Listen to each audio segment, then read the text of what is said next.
And we'll do Father Evil tonight. Rise and shine, my sinners. When Father Evil starts his day, he gets a little deadly. Deadly Grounds coffee has the richest, smoothest flavor you'll find anywhere. It's sinfully delicious. Once you go deadly, you never go back. Order yours at getdeadly.com. Coffee's so good, it's scary.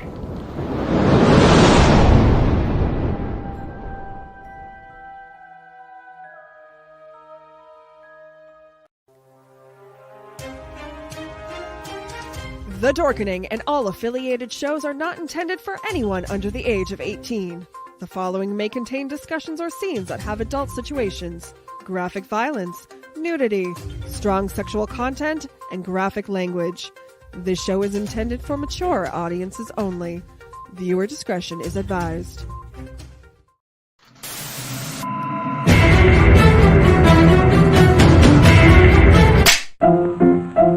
Let's all go to the lobby. Let's all go to the lobby. Let's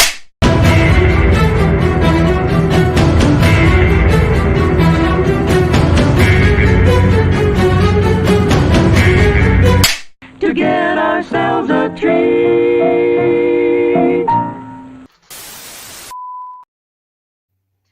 Hey, everybody. Happy Sunday. Thank Cthulhu it's Sunday. We've got Radatosker here who is staying sober because I am bowing down to the Maven of Merlot below us and drinking the wonderful Apothic Inferno that she suggested to me to drink. And when she tells you to drink something, you drink it because it is good. So now you know. They are not our sponsors, but maybe someday. Right, I hope y'all are doing. We'll be like. So tonight, we haven't been doing the All Light Picture Show very often. It's our new thing.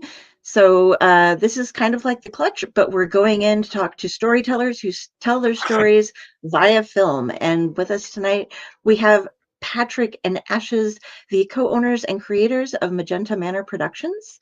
And we're so excited to have you guys on. Like, you've been doing some really fun stuff lately, and you've been totally swamped by festivals. I tried before the show, I was like copying down as many festivals as I could that you've either been on or been going into. So how are you guys doing?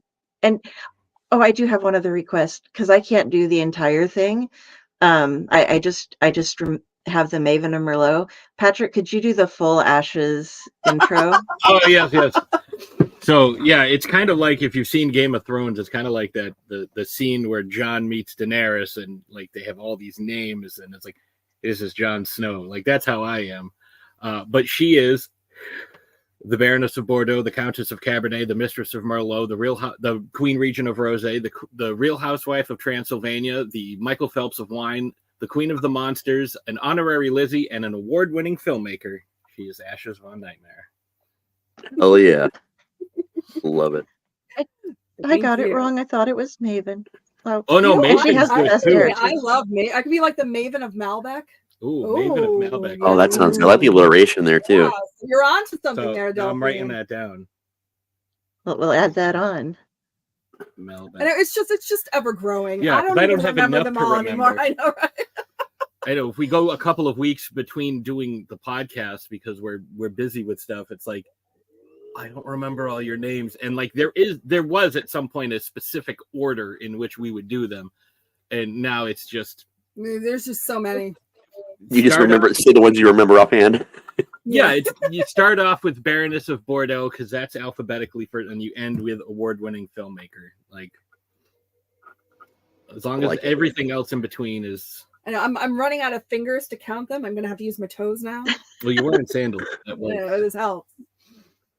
That works. I also forgot to mention in our beginning here that we have added our new sponsor onto our show, Wicked FX, and they're out of Ohio. Great company. They're doing a lot of our printing and stuff like that, and they do the 3D printing so they can do all the mask making and stuff. If you guys and they do a lot of stuff for haunts as well, for haunted attractions and horror films as well. Oh, very cool. Very cool. I just shot all the Yes. footage for their sponsor ad and their mid-break ad yesterday. So we should actually have their ads up in place here in the next week. Oh, Officially. that sounds pretty good.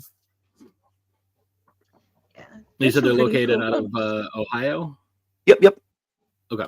Right outside of Hamilton, which is close to Cincinnati. Yeah, we have 3 members of the show that are 5 members, I think, of the Owl Light Network that are in Ohio.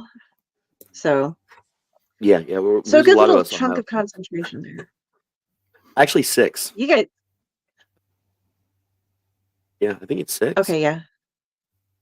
Well, Right? there's Because 3 4 of them live in my household, 4 in your house, yeah. and then Ron and Pyle. So yeah, there's 6 of them. We have a lot of people. But okay, so you guys have been really busy lately, and I have not gotten to see any of your films full length yet. I've just been getting the trailers because you still have most of them off in festivals, don't you? Yeah. Yes. Yeah. I So think- we have one that is kind of winding down slowly from the festival circuit, Killing with Kindness. Yep. That's his first film. That's coming up on a year that it's been out. Yeah. So that's winding down. So that one will be available for public consumption once it's done its festival run. But we have my first film, Sweet Dreams, which is right in the thick of it as far as festivals go, and You that'll just be. got another I know. acceptance before we I started. just got another acceptance email before we went live, which is really exciting. And Cooking for Friends, which has just started its festival run. So yeah, and that was those last 2. That was a whirlwind because we filmed yours on February 3rd, and it was just the 2 of us. We did everything. And then we were in the midst of planning the Dead of Winter Horror Festival, which happened on February 25th, and we actually hosted it in character from our upcoming or our proof of concept trailer that we filmed with James Lamond of It Came from the 508. And the day before we filmed Cooking for Friends. So we were in pre-production, post-production, working full-time, and planning a horror festival. So I don't recommend it. But it was a lot of work. But it was a lot of fun too. We both try to be as independent as possible when it comes to our filmmaking, and she was very adamant. She's like, when I do my first movie, I want to edit it. And we filmed it on the 3rd, and we had to have it edited and done by the 20th. And I was like, there's no shot I can teach you how to edit and have you edit it and check all your work afterwards. I'll just do it. And that we got divorced 6 times during that period. But we made the movie, and it's funny because you got your first festival acceptance the night we finished filming. Someone invited you into their festival. Yeah. So that was wild because they're like, I can't wait to see what you do. I can't wait to see what you do. And then like we hadn't even finished cleaning up the blood off the walls when she was like, oh, I got accepted into this festival. I'm gonna say I That's love something the you whole can't way we say got often. divorced. I love the whole we got divorced 6 times during because my ex-wife directed one of the films that I wrote and acted in. Yeah, Once. And then I think we actually divorced probably within a year after. It was during the editing process. Well, I think a lot of it had to do with like there's stuff that I learned how to do, and I was like, hey, we should try this. And she was like, I didn't know that was an option. I'm like, I really didn't know this was an option because I learned, again, we did all this on the fly. We filmed Killing with Kindness on July 15th, and I had to have it done and submitted to a festival by August 6th. And I had never edited. I had never done any of this stuff. I had no clue how to do any of it. So I had to learn and do it and get it submitted in just a couple of weeks. Oh, wow. But, that's a tall order, man. It was a lot of fun though. And luckily I have my cinematographer on that, Michael Neal, also does color grading professionally, so he was able to help me with that. And when I brought it to him, he's like, all right, I'll bring it to you. I'll come over to my house. We'll edit, we'll color grade, we'll tighten it up. And I had it at about 7.5 minutes.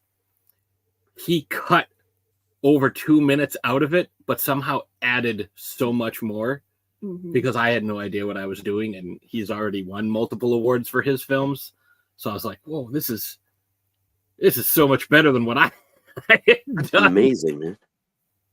It's just to show you that process, though, man. Like the editing process, it's tough to learn, but like once you get in there, and it helps to see other people do it, like immensely. Like I probably learned most of my editing from sitting down and watching people doing it.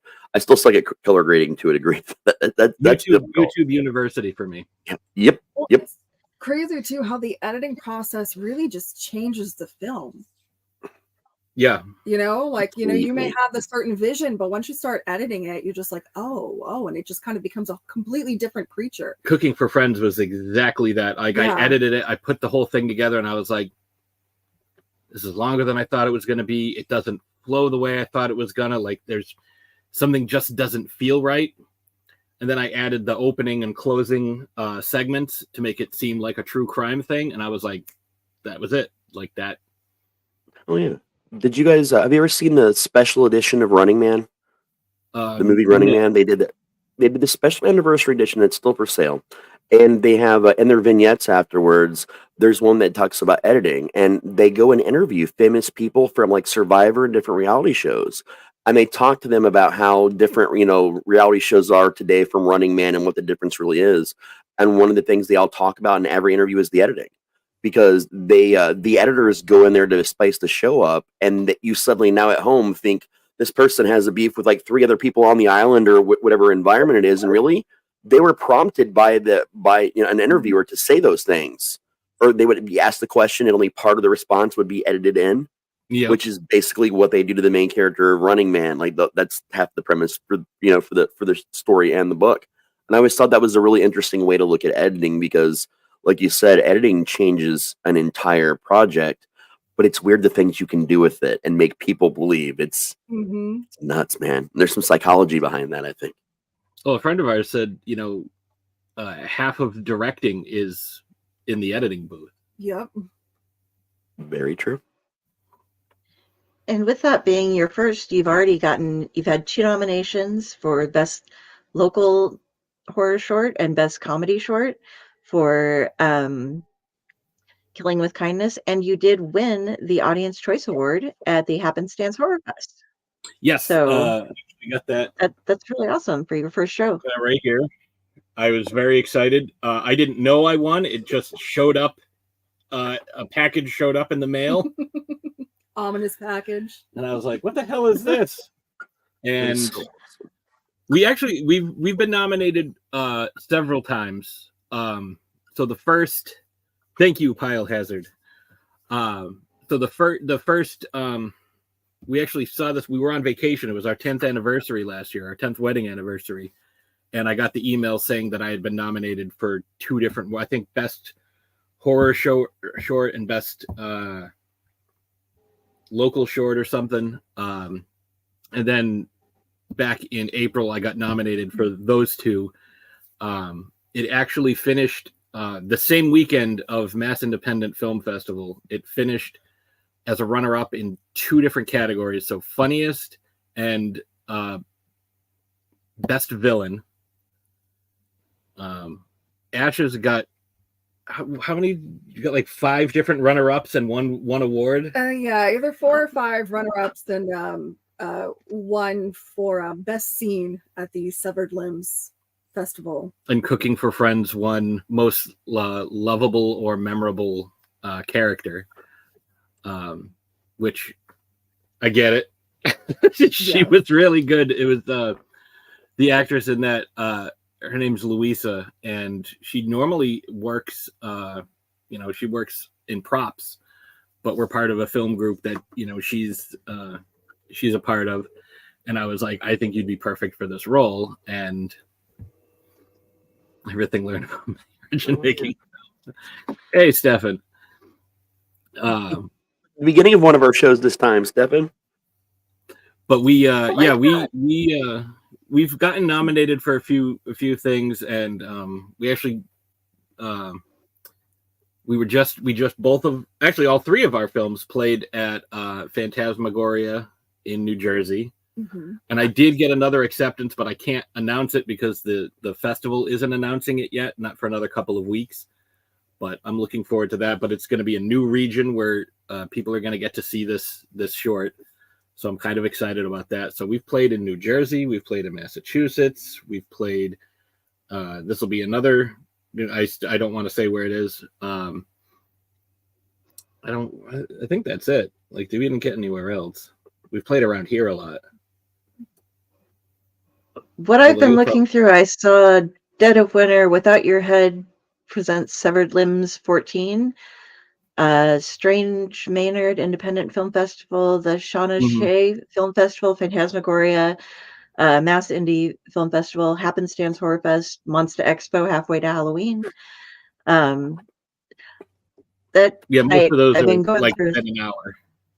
We need you out in Horror Hound, man. They need to update your IMDb page a little bit. I applied. I submitted to Horror Hound for next year. I won't know till February, so it's like a year out.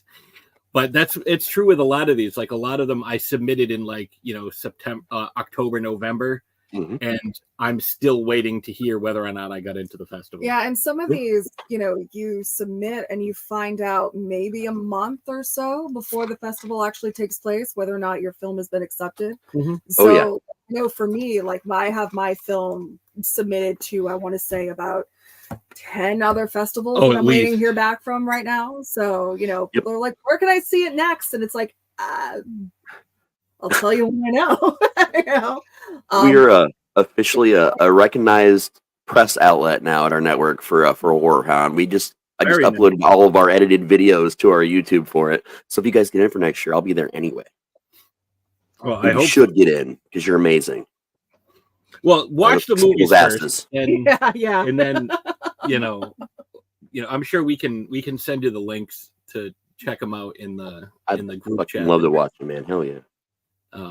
They're not very long, but I think the sound design really helps. The sound and the music that we choose. Like if you guys have seen my latest trailer, I think the music that I chose really helps. Because it's a weird juxtaposition of like, oh, here's some classy Chopin, and switching it with the subject matter. I think that lends to the absurdity. So this will be like my first straight comedy, where the other two are comedy horror. What movie P&A? So there's three.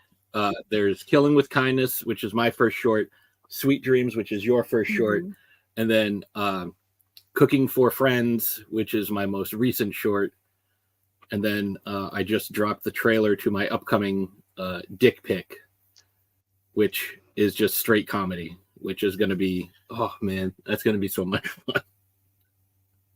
Let's go ahead and show these guys some of what we got going on here. Yeah, you guys please. Don't mind. Do you want to set any of these up, or can I? I mean, it's which one short. do you want to do first? Killing with Kindness first, I think. So this, when I made this trailer, I was inspired by Marvel trailers where I wanted to show a little bit of what was going on, but none of these shots really show up in the final movie. Kind of like when you saw the Avengers trailer and they had the Hulk and everybody was just in a line and just charging at the enemy, and that was never in the movie. I kind of wanted to throw a little bit of both. So, so this is the first trailer I ever made. This is the first time I edited anything. You'll notice it's not color graded because I didn't know how to do that. So this is just what it looked like when we shot it, and it's about a minute long. All right.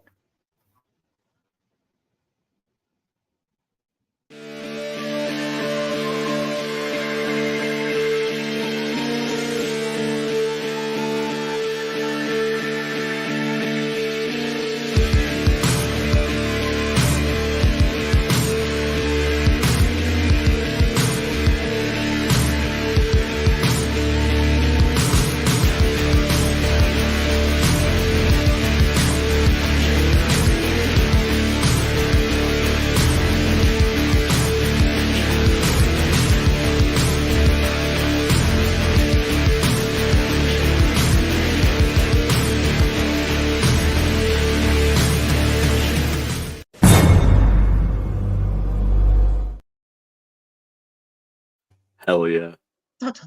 So there's no night vision that ever occurs. But And Steph and these guys have their own company. They're Magenta our own Manor production company.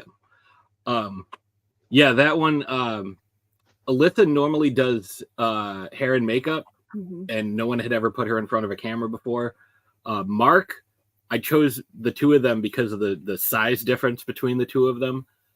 Mark had never been on a set before, and he absolutely killed it. He was so good.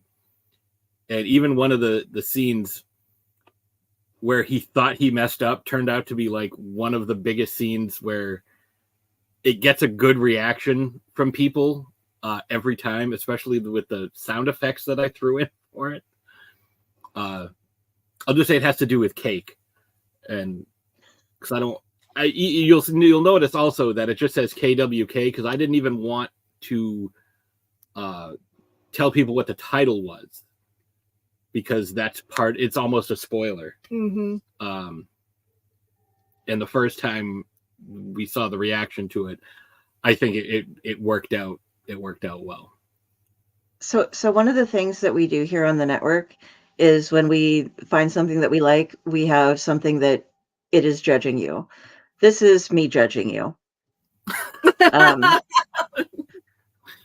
We have Killer Sofa is judging you, and on. But for this one, we chose The Balloon is judging you because it was the only character.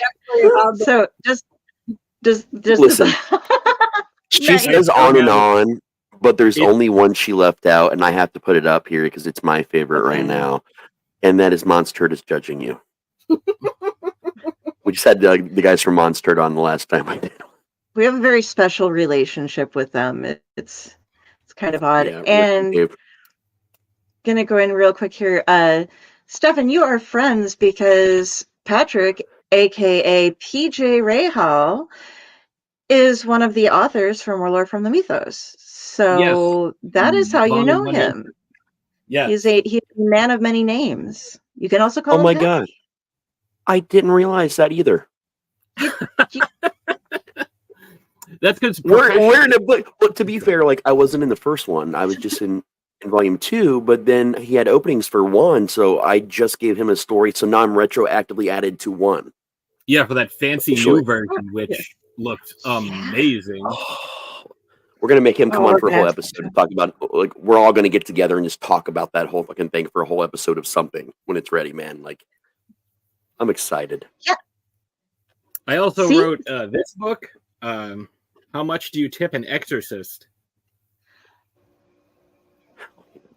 I'm hoping to turn some of the stories into short films, but we'll see what happens. See, I'm bowing down to ashes with the wine. I am challenging you with a Steve Van Samson shirt as to who is a funniest fan. Yes. Well, I mean, I have all the books up in the. Yeah, all the collectors. I have 2 of the Super Deluxe editions. I'm waiting. I'm roughing into the month of February. I'm just saying. It's official. It's all in line now. I got killed by a werewolf in one of the issues of Gore Shriek about 10 years ago. Hell yeah. Just saying. That is fucking epic. I love that. I love Gore Shriek so much. I always tell him and Derek about this. Every haunt that I work at, I recreate something from Gore Shriek. And in the haunt I'm at now, I actually recreated one of the original covers. It was the girl that had the baby doll. That was an actual baby with its intestines hanging out. I created a puppet of a baby doll with actual real intestines that one of the doll characters in our doll room scene actually has and puppets at people. I like it. Gore Shriek is... I love me some Gore Shriek, man. Mm-hmm. Yeah, I got killed by a werewolf many years ago. I have that issue signed somewhere. Okay, you're more special than I am. I just... Well, I live a lot closer to Steve. It's a lot easier. And Derek, it's a lot easier for me to get stuff. The Rattlesnake Super Edition finally is mailing, by the way. I just got my notifications. Yeah, so I'm going to get that sexy book coming out pretty soon. I actually gave Mark of the Witchworm. I gave a copy of that to a producer that I know. So, ooh, good. Oh yeah. Okay. Since we're kind of squirreling off just a little bit on this, so when I heard him read it on the audio version, I pictured David Bautista, not being like goofy like he is, but I can like the size and the kind of mindset. That's who I picture. Okay. I could see his character from. I can see that. Yeah. From either Blade Runner, his character in Blade Runner 2049, or his character from Hotel Artemis. Yes, he is. Yep. Yes. You have half the East Coast author group that we have befriended, and then like Raz and I, and then a couple other people from other states. But 90% of the More Lore from the Mythos crew, I think, is I call you guys all the Providence crew, even though you aren't all in Providence, but you're About 40 minutes. or the East Coast crew. You guys all have these ties to each other, which is I'm so jealous of, but I'm glad, thanks to the internet, that I get to be a part of, like the different conversations and hanging out. And Rob, if you've seen Lovecraft Country, or you're familiar with that show, we live right down the street. Like literally, like they are in Uxbridge. We're a town over in Grafton. Our first movie we did together was Celophaeus, which is an adaptation of one of the Dreamscape stories. Nice. I was still hurt when that show got canceled.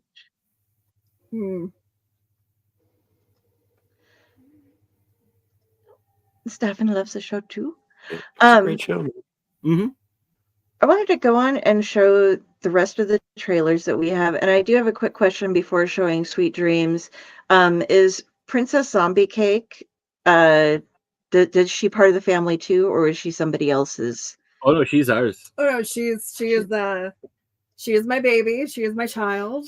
She may show up in a little while. Yeah. She likes to make the rounds a little bit. She likes to be the center of attention. She gets that from my side. She's our cat. Well, introduce your trailer. So yeah, this is a teaser trailer for my first film, Sweet Dreams. Okay.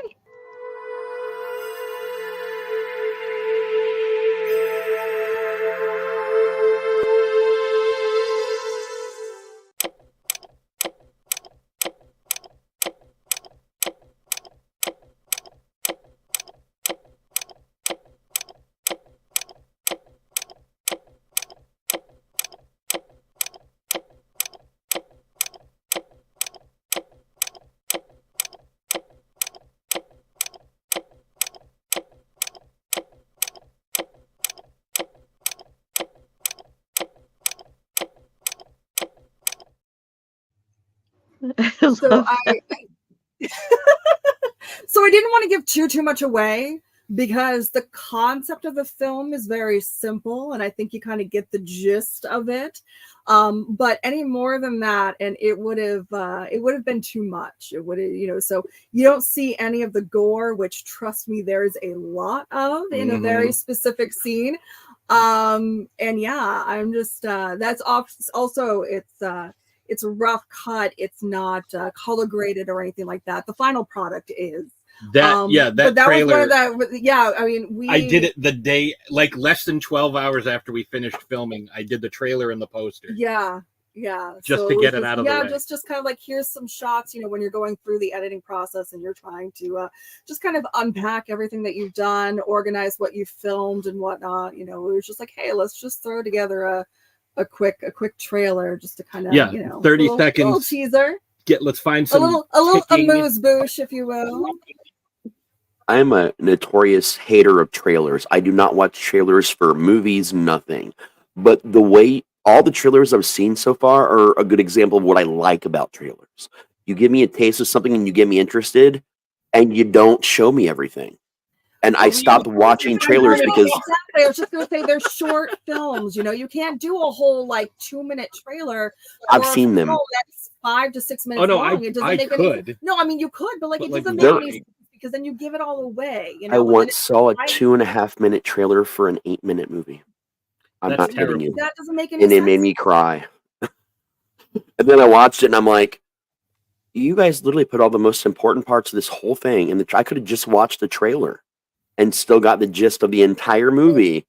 It's bad enough that they're doing that with feature films now. Giving you everything in the trailer. It's like, why did I go? Here's the reveal of the secret villain that we're going to lead up to for the whole why film. Did I waste 2 hours of my time watching this when you didn't show me anything really different than what was in the trailer? Whoa, Pedro Pascal is playing a secret bad guy? I haven't seen that 30 times. Right. I'll watch Marvel trailer, fucking Marvel comics. Cool. That's not going to ruin anything for me. But if it's a film I really think I want to see, I just go and watch it. I don't watch the trailer. I just go and watch it because I'm so terrified. I've been burnt way too many times by trailers giving away important stuff, and it makes me mad every time. Yeah, but I love how you guys are doing your trailers, though. I'm very, very interested in all of them. The sound that you do, that repetitive sound, that immediately caught me on that trailer. You don't see that often in trailers, and I actually love that you guys did that. The way you set that sound up with what we were seeing, knowing that you didn't want to give away too much, you pay attention to that immediately. That sound, you're like, wait, where's that coming from? And then you're just watching this whole thing in front of you, man. It's nice. I like that.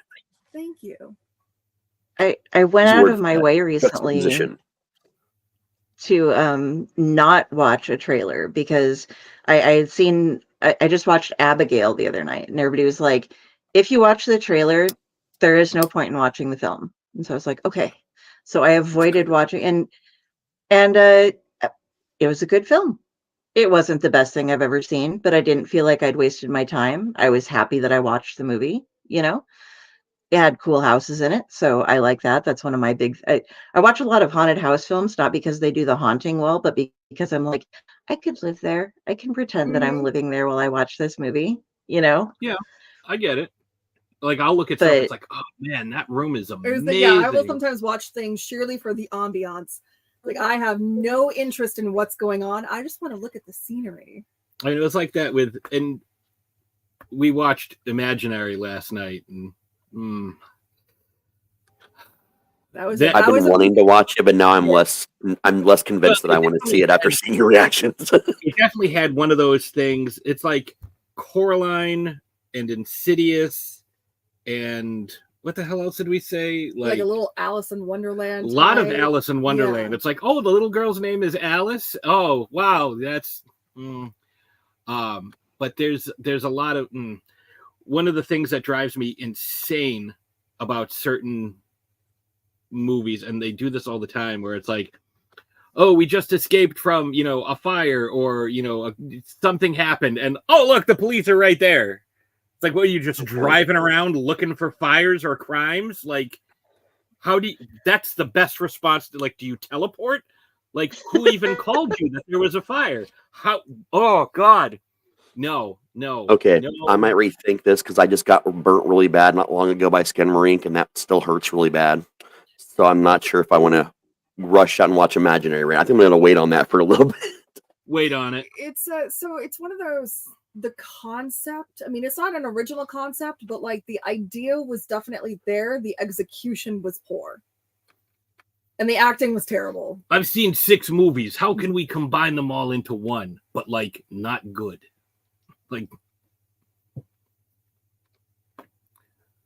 Yeah. So do you want to do these other trailers? All right, so I'll set up this next one. I like to put a lot of Easter eggs, and I use a lot of Killing with Kindness has 0 dialogue, so that was a little harder to do because I use a lot of wordplay, and part of the reason why I chose Louisa to be my main actor is because English is not her first language, and I wanted her to pronounce certain things a certain way to kind of throw you off the scent, where I like subverting expectations, where you're like, okay, maybe this is not that. No, maybe that's exactly what I thought it was. But I want to cast doubt as you're watching. but there were certain little nuances, and I even put one in the trailer. So if you are as big a fan of, say, Silence of the Lambs as I am, you will pick up on it. And I think I noticed a person in the trailer, but we'll talk about that later. I think the first person in the, anyway, we'll just show the trailer. I'm not going to talk about it. Okay, because this is good.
Nice. That smile, by the way, is creepy as fuck. She knew exactly what I was going she for, nailed it. and she did it perfectly. I will say I'm kind of proud of that last shot, that chopping shot. Yeah, that's what I was grinning about when I came back. We were I'm very safety conscious when it comes to people on set, so we actually filmed that backwards. So she had the knife down and then just went up like this. And I was like, I want you to do it like weird like that, because I want this to be an unsettling, like unnatural motion when you chop down. I don't want it to look quite right. So we did it backwards, because I originally wanted to do that with Killing with Kindness when we filmed Mark walking. I wanted to film him walking backwards and play it reverse, but we didn't have enough time. We shot that in 3.5 hours. So we just didn't have enough time. We were losing light. Yeah. So you said you wanted to, you had something, an observation you wanted to make. Oh, the first picture on the camera phone. Yeah. Was that who I think it is? Steve's mom? No, it is not. Okay. Oh, I'm sorry. It looked like no. Very, it's hard to tell, but there is some resemblance, yes. But it is not. There were a couple of people who did some favors for me, or a couple of people donated some money, so I had them. They're either on posters or they're on. When you see the full short, there's a bunch of missing posters, and there are people. Steve's in there. I did, yeah. Fun name. So awesome. I did have that. Oh, where did I put it? I had it. I guess I didn't upload that one. But yeah, I saw that and I was like, and there's the Portland crew. Mm-hmm. Providence crew. Yes. Let me drink some more wine and I will get there. I will catch up with it. Yeah. So if you have the last one, we can do that one too. Yeah, I do. If you would like to give a So I was getting ready for work a few weeks ago. Actually, it was probably closer to a month and a half at this point. And I had this idea, and I have notebooks all over the place. So I just scribbled down dick pic, and then underneath that, micro short. And then underneath that, I wrote ha, because I'm 12. Love it. But I was like, oh, I have this great idea. And it's basically all people reacting to receiving an unsolicited dick pic, as so many people have. And then there's a twist at the end. So I don't want to, obviously I haven't put the film together, but what I did was I reached out to a bunch of people who, again, have either like been very supportive or, you know, are, you know, looking to get into, you know, film a little bit. And it's like, that's part of what Magenta Manor and Dead of Winter is all about. Like, you know, because people gave us a shot, it's us paying it forward. Like, let's help you out. So I have a few videos from other people, but I was waiting, and it's like, you know what? I'm going to give these people a little kick in the ass to remind them that I need these videos from them. So I'm going to put out this trailer because Jason, who's in it, from Bad CGI Sharks, which is, we've had them on the show a couple of times and they're amazing. He was the first one to send me a video, and I was like, I'm looking at it and I'm like, I can make this look really good in a trailer. So this is my trailer for Dick Pic and my.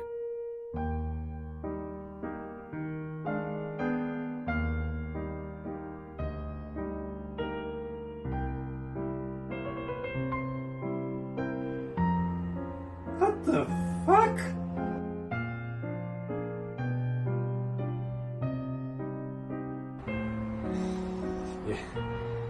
Yeah.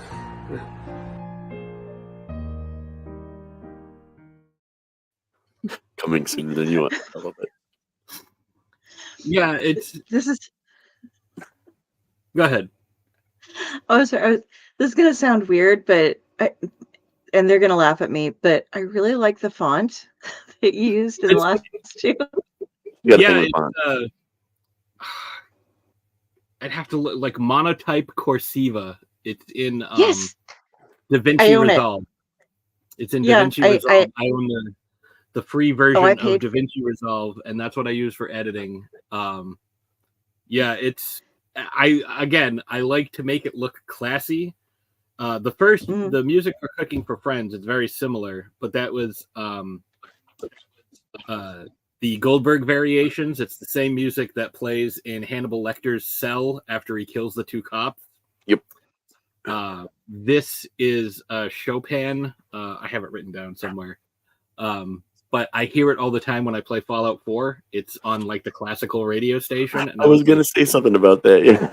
Like, this is perfect. Again, like, I don't have to pay for it. But like some of the other music that I use, like in like the very beginning of all of our shorts where you see the Magenta Manor logo, that opening tone is from a Teal song. It's Teal, Teeel, who's a friend of ours, Jim Smith, and that's off of one of his albums. It's a song about Back to the Future called 88 Miles Per Hour. The song that plays at the end of Killing with Kindness is another one of his songs. And the trailer for Killing with Kindness is yet another of his songs. He does a lot of synth-based work, and he does a lot of soundtrack stuff. And I was like, hey, can I borrow some? So he's like, yeah, absolutely. So he's credited in Killing with Kindness. It's like music by Jim Smith of Teal and Wolfgang Amadeus Mozart, because that's the other music that we have in there. Because you have to be careful when you put music in. Like, the song might be like a royalty-free song, like, you know, Ave Maria or something, but it depends on the performance. The performance may not be, might be copywritten, and you can't use that. Like, I can't use Andrea Bocelli's version of this. I have to use like generic, you know, YouTube sound. But yeah, and AI these days will just nail you on stuff like that, because they don't. We do a lot of parodies over on Splash Pages, and we have to make sure that we're goofing them up, or, you know, we get goofy with them. But we have one coming up that he's going to record, and I want to make sure that we don't get nailed for it, because we're going to be using the same background music as the original artist, and it's slightly like, altered. Okay, parodies are legal to do, but yeah, you know, you like have to. The new Hunt for Gollum movie that's coming out, or game or whatever.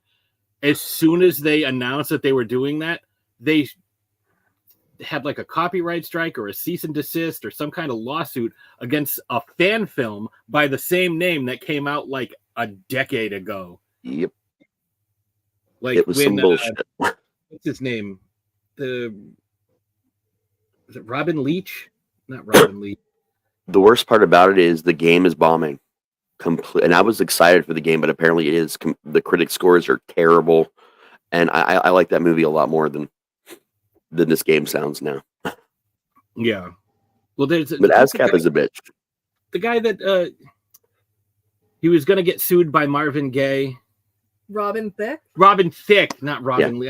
I knew it was like some TV guy. Robin Thicke preemptively sued Marvin Gaye's estate to keep him from suing him from using his music in that friggin' song. It's like Alan Thicke's son. You're wrong. I'm gonna sue you so you can't take me to court over using your music. Oh yeah. And like I've had to deal with ASCAP a couple times on film productions, and like sometimes they're really easy to work with. Like, oh, you just want to use it one time in just your movie? Okay, that'll be like $50-$60.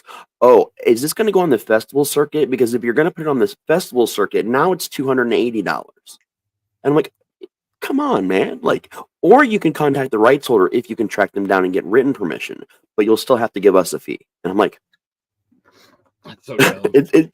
I learned to stop playing those games a long time ago. So, Friday had a question about, well, I'll let her ask it for you guys, though.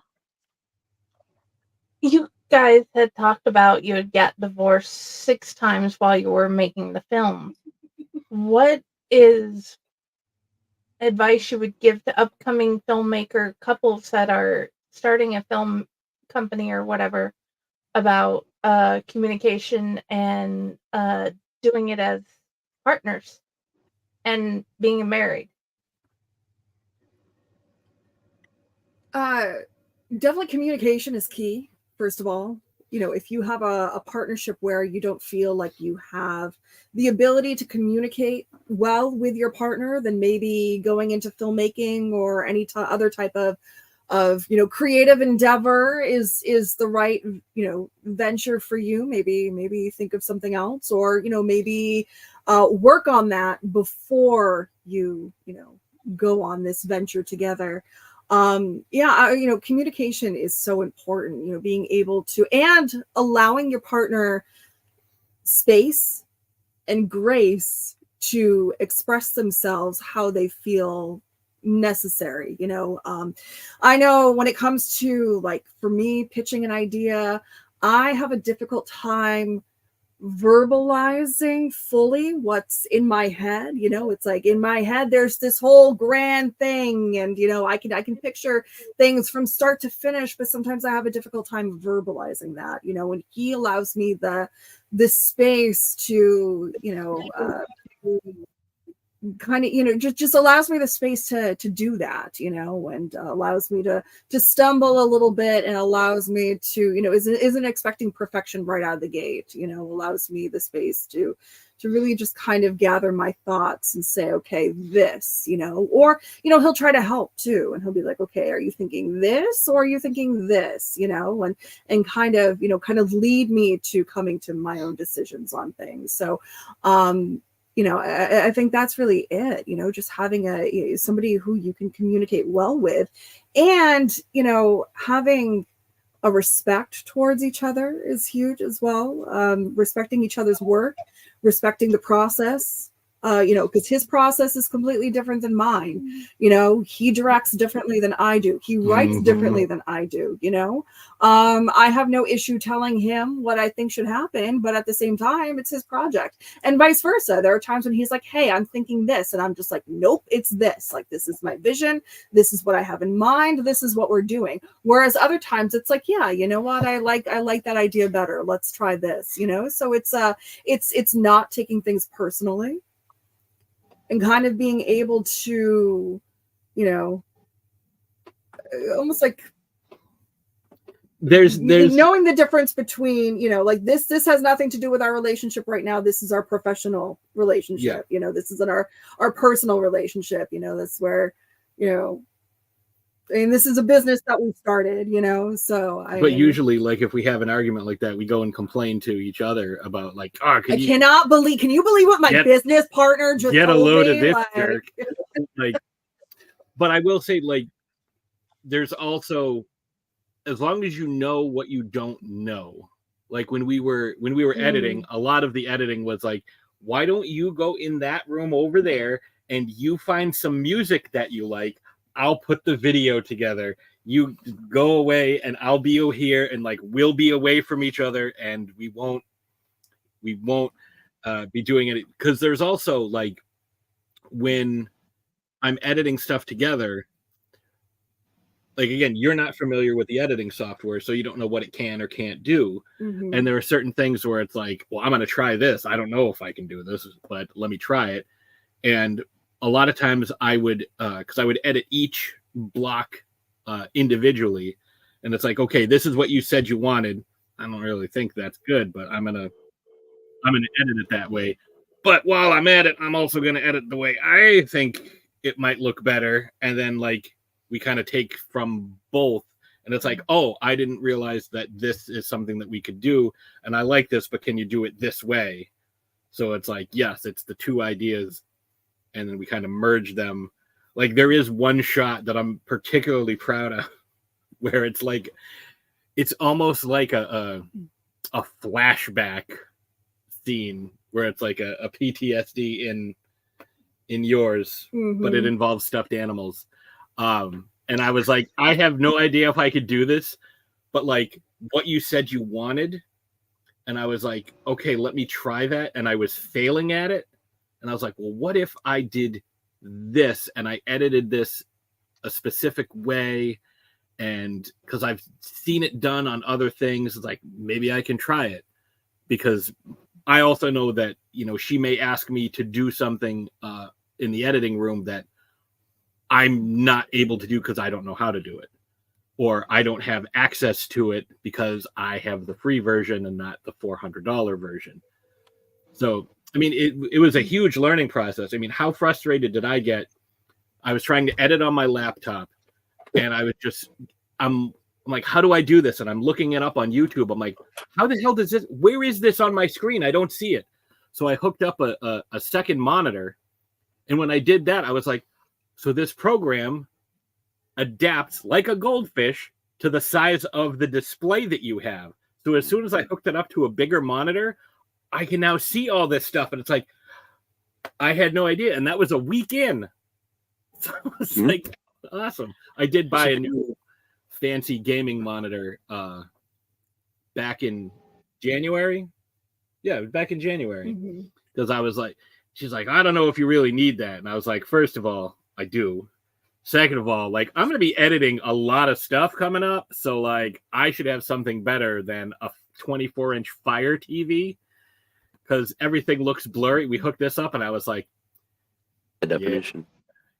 Yeah. It's a 32-inch Samsung curved gaming monitor. That's so much better than my 24-inch Fire TV from like 4 years ago. It's like, yeah, this was a good idea. And you're using a DaVinci Resolve? Yes. That's what you said earlier. Have you tried other editing programs, or is that just like the first one that you got into? Well, when we originally shot, it was shot on a Blackmagic camera, and I was going to ask you about that too. Cool. Specifically made for DaVinci, and that was our friend Mike Neal's camera. Okay. So he, I was like, okay, this is the program he's using. I'll learn this. I've tried to use Adobe because I did have an issue with Cooking for Friends. When we shot Sweet Dreams, we bought a Canon T7, the Rebel T7, and that's what we shot that on. Okay. When we shooting Cooking for Friends, it was a different Canon. It was somebody else's camera, because in that Fun Size Films group, everybody gets a chance to do a different job. So it's like, oh, I normally work props, but now I'm acting. Or for me, it's like, I normally am a set PA, but now I'm directing. So everybody got a chance to do something different. But when I got the files, there was no video. There was and I was like, I don't understand. And it's because there's something weird with like the codec or the frame rate, or I don't know. I'm not that savvy with it, but I was able to put it all into Adobe, save it correctly, and render it and all that, and put it back into DaVinci afterwards. So I was lucky I had that option, but I was trying to use Adobe Premiere, and it just, A, I didn't have time to learn a whole new editing suite, and B, it was just, I didn't like it as much as I like Resolve. Like, I know some people swear by it and they love it, but I prefer Resolve. Adobe had its time in the sun, man. I've worked on Final Cut machines. I've worked on just Adobe straight up machines. And once Adobe went to the subscription model, the quality of their programming changed a lot. They made it more complex with less explanation. Even the videos, people just get frustrated, but then they're like, listen, this is what worked for me. There's a good chance it's not going to work for you, but maybe this video will help you. And I ended up switching over to Wondershare and Filmora about 6 years ago. And it's the first one I found where everything is where I need it. And there's options. Like if you don't know that much about editing, you can turn off all the advanced stuff until you want to go and learn the advanced stuff. And then you just click a little sidebar and then all the advanced stuff will pop up for you. So it helps you like kind of center it. But it's the only other program I've found like Adobe, where Adobe is good for like recompressing files, relacing files, just when you have those weird file types that other ones won't respond to. Filmora will do that like Adobe does, but it does it, in my opinion, in an easier way for me to understand what's actually happening, because Adobe, like I said, Adobe just got really needlessly complicated, I think. Yeah, because it freaked me out when I was like, I have audio but no video, and I have no idea what to do. And it's like, oh my God, I thought I was going to puke. But I feel like people that want you to switch to Adobe are the same people that want you to switch to Linux. Well, somebody was like, oh, well, you can send it to me and you can do this. And it's like, I'm going to try a few things. Like, I'm going to look up why this might happen. Because I prefer to, whenever I have issues like that, I prefer to figure them out on my own. Yep. But yeah, so each one of our films has been shot on a different thing. And for Dick Pig, everybody's using their own cameras, whether it's a phone. I think one person sent me some stuff where they set up a Canon. That's all they told me, Canon. Like, you want Canon or phone? I'm like, whatever works best for you. Oh yeah. I just had to upgrade my camera, and I was like, man, I've been using shitty, falling apart phones for like a decade. It's whatever free phone the phone company gives me, and I'm like, man, I need a new camera. A lot of people are shooting on their phones these days, and I was thinking about it, but I don't like Apple products at all. And then I remembered that Samsung was making all the Apple cameras for a long time, and that partnership just ended in a lawsuit. So now the newest S24 Ultra has not only the best camera on the entire cell phone market, it's better than most Blackmagic cameras, which would have cost me like $4,000 and $5,000, and this phone's only like $1,200. Yeah, we're due for upgrades. Our phones are combined like 11 or 12 years old. So yeah, like that's what I was working with some. It was such an off-brand name, no one I know had ever heard of it, and it barely worked for years. And I'm like, if I need a new phone and a new camera, then maybe I should just go for it. This thing films in 8K like it's butter. That's amazing. Ooh. Yeah, it works with most gimbals, like, and it's a phone. Like for me now, the challenge is going from the camcorder and the DSLRs, like just how I would operate everything with the tripods, and now doing it with a phone, which I'm not good at phones. So like I'm now having to reteach myself how to film with phones. It's I like it, but it's weird. I get it. I wanted to go back to real quick, just with the relationship and you each doing your own parts on stuff. First of all, I love you guys' relationship. I've met you in person. You guys are fabulous. And you work so well together, and you both have very strong personalities, but you work. And that's crazy. I have decided I'm a huge control freak. I can never live with someone again, let alone it's just not going to happen because I have to have the power. But when I do things, I'm always wanting to make sure that I'm doing the very best at something. And like you're saying, you see it one way, you see it another way, and you're going to try to show both ways to make sure that it's the best that can possibly be there. I think I seek approval a little bit much on some things. Like I do a lot for splash pages. I do a lot of the graphics and stuff that we do, but I'm always like double checking with Leo, like, is this the best it can be? You know, is it, can you give me any pointers? Do you want me to change anything? At the same time, any book that I'm in, I request the copies ahead of time so that I can go through and re-edit over anything that the editor might have missed. Mm-hmm. Because you don't want your name attached to something that isn't the best it can be. Right. Yes.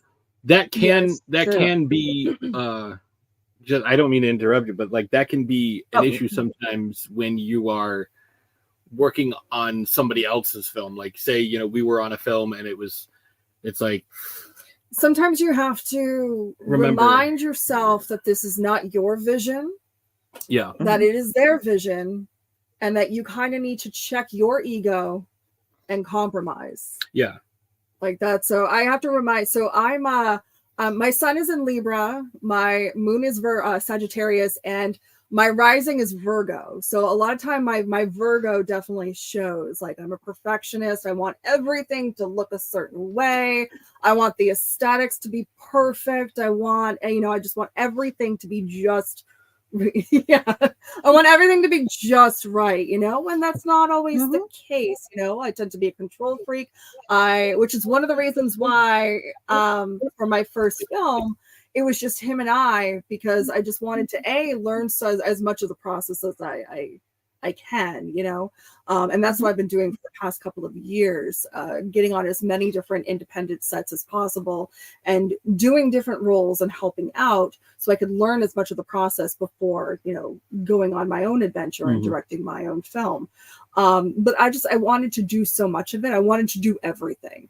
Like, and one of the big things that I learned is that this is why there are film crews and you have multiple people on set, is because even if you're filming a small independent, you know, 5-minute film, it's still a big undertaking and there's still a lot of layers and a lot of things that need to be dealt with, you know, and yeah, so I'm the same way. And I've had to learn to kind of just let it go a little bit, you know. And as a Virgo, I feel only mildly attacked. Just everything you're saying is totally true. You know, and here's the thing, you know, when we were editing this, my film, I started to hate my film so much. I mean, like, so I not only wrote and directed it, but I starred in it too. So I got so sick and tired of seeing my own face. Like I would walk by the mirror and be like, oh, this bitch again, you know, because I just got so sick and tired of seeing myself. I was just so over it at that point. But I was very critical of it. Like very critical, and I wanted everything to be perfect, and it's like, well, that's not right. And it's like, well, we can't go back and change it because that's how it was filmed. So unless we refilm the whole fucking thing, which is not what's going to happen, you know what I mean? Like we do not have that kind of time. You know, it is what it is. And it wasn't until I had the opportunity to see the completed project with a live audience. And because a live audience doesn't know what you are going for exactly. They don't know all the imperfections. They're just looking to have a good time. And everybody laughed and they were very audible to, you know, certain responses and stuff. And that made me love my film again. And that's kind of where I'm at now is I'm back to, I should say I'm content with it. Do I wish I could change it? Absolutely. Well, there's still maybe a director's cut. You know, but I'm going to take that and everything that I've learned, I'm bringing that into my next project. Yeah. And one of the biggest things we learned was I should not run a camera. We were talking about this at a lot of film festivals and stuff where we would, people would be like, oh, how did you manage to have you guys in frame, but the room is tilted? And I was like, oh, well, you know, that was all intentional. When in reality, our tripod would not, the top of it where you screw the camera in would not sit flat and it would tilt up just a little bit. But like, if you watch it and you see in the background, like it tilts more and more and more as the film goes on. So we're like, no, that's just it's representative of her slow descent into madness. Right, yeah. It was an artistic decision, yes. I was telling people I will be known for my cinematography the way Sodom is known for its pottery. Just tell people you really enjoyed MTV in the 90s because almost everything they did had that slight angle that would get progressively more and more. You ever seen Jamiroquai? We were going for that. Yeah. Virtual insanity, man. No, it wasn't virtual. You can't tell, but like our boom pole. So like you can kind of see some of like these like racks and stuff behind me. So there's one next to the bed, and our boom pole was masking taped to that just over us. And we didn't even end up using that audio. We only used the audio from the camera. I was able to clean it up a little bit. But yeah, no, that was an adventure. Like when it's like, all right, I want to watch playback. So we have to like frame it up, get everything all set, run over, turn on the camera, flop into bed, do the scene, get up, turn off the sound, turn off the camera. Oh my God. Never again. Never again. I had friends in theater when I was going to school as a theater major that they were telling me about the year previous that I had missed when they were doing a live performance on stage, and they could not get the boom mic in the right position with the lights, and it just kept like moving, and they started singing Cat Stevens' rendition of "I'm being followed by a boom shadow."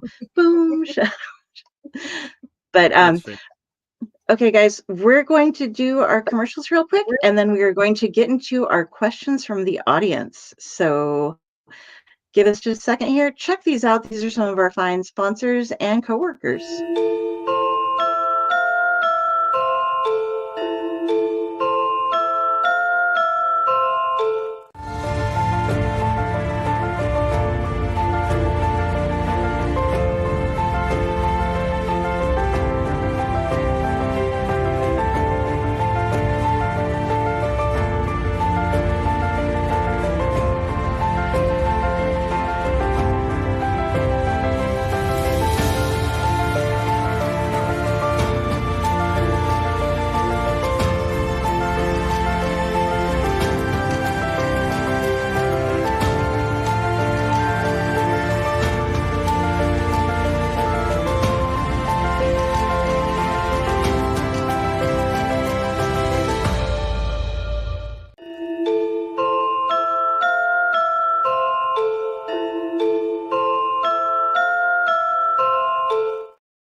Ooh, we are live.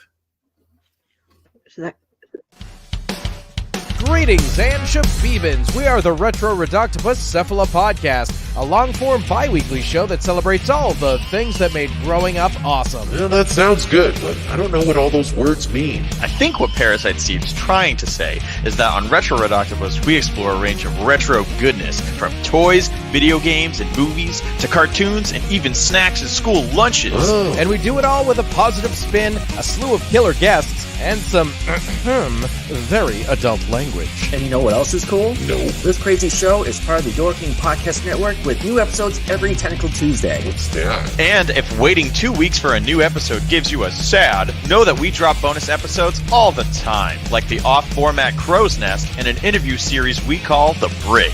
You can listen to Retro Reductibus on Apple Podcasts, Spotify, Stitcher, or any app that's cool enough to carry the only show that celebrates all the things that make growing up awesome.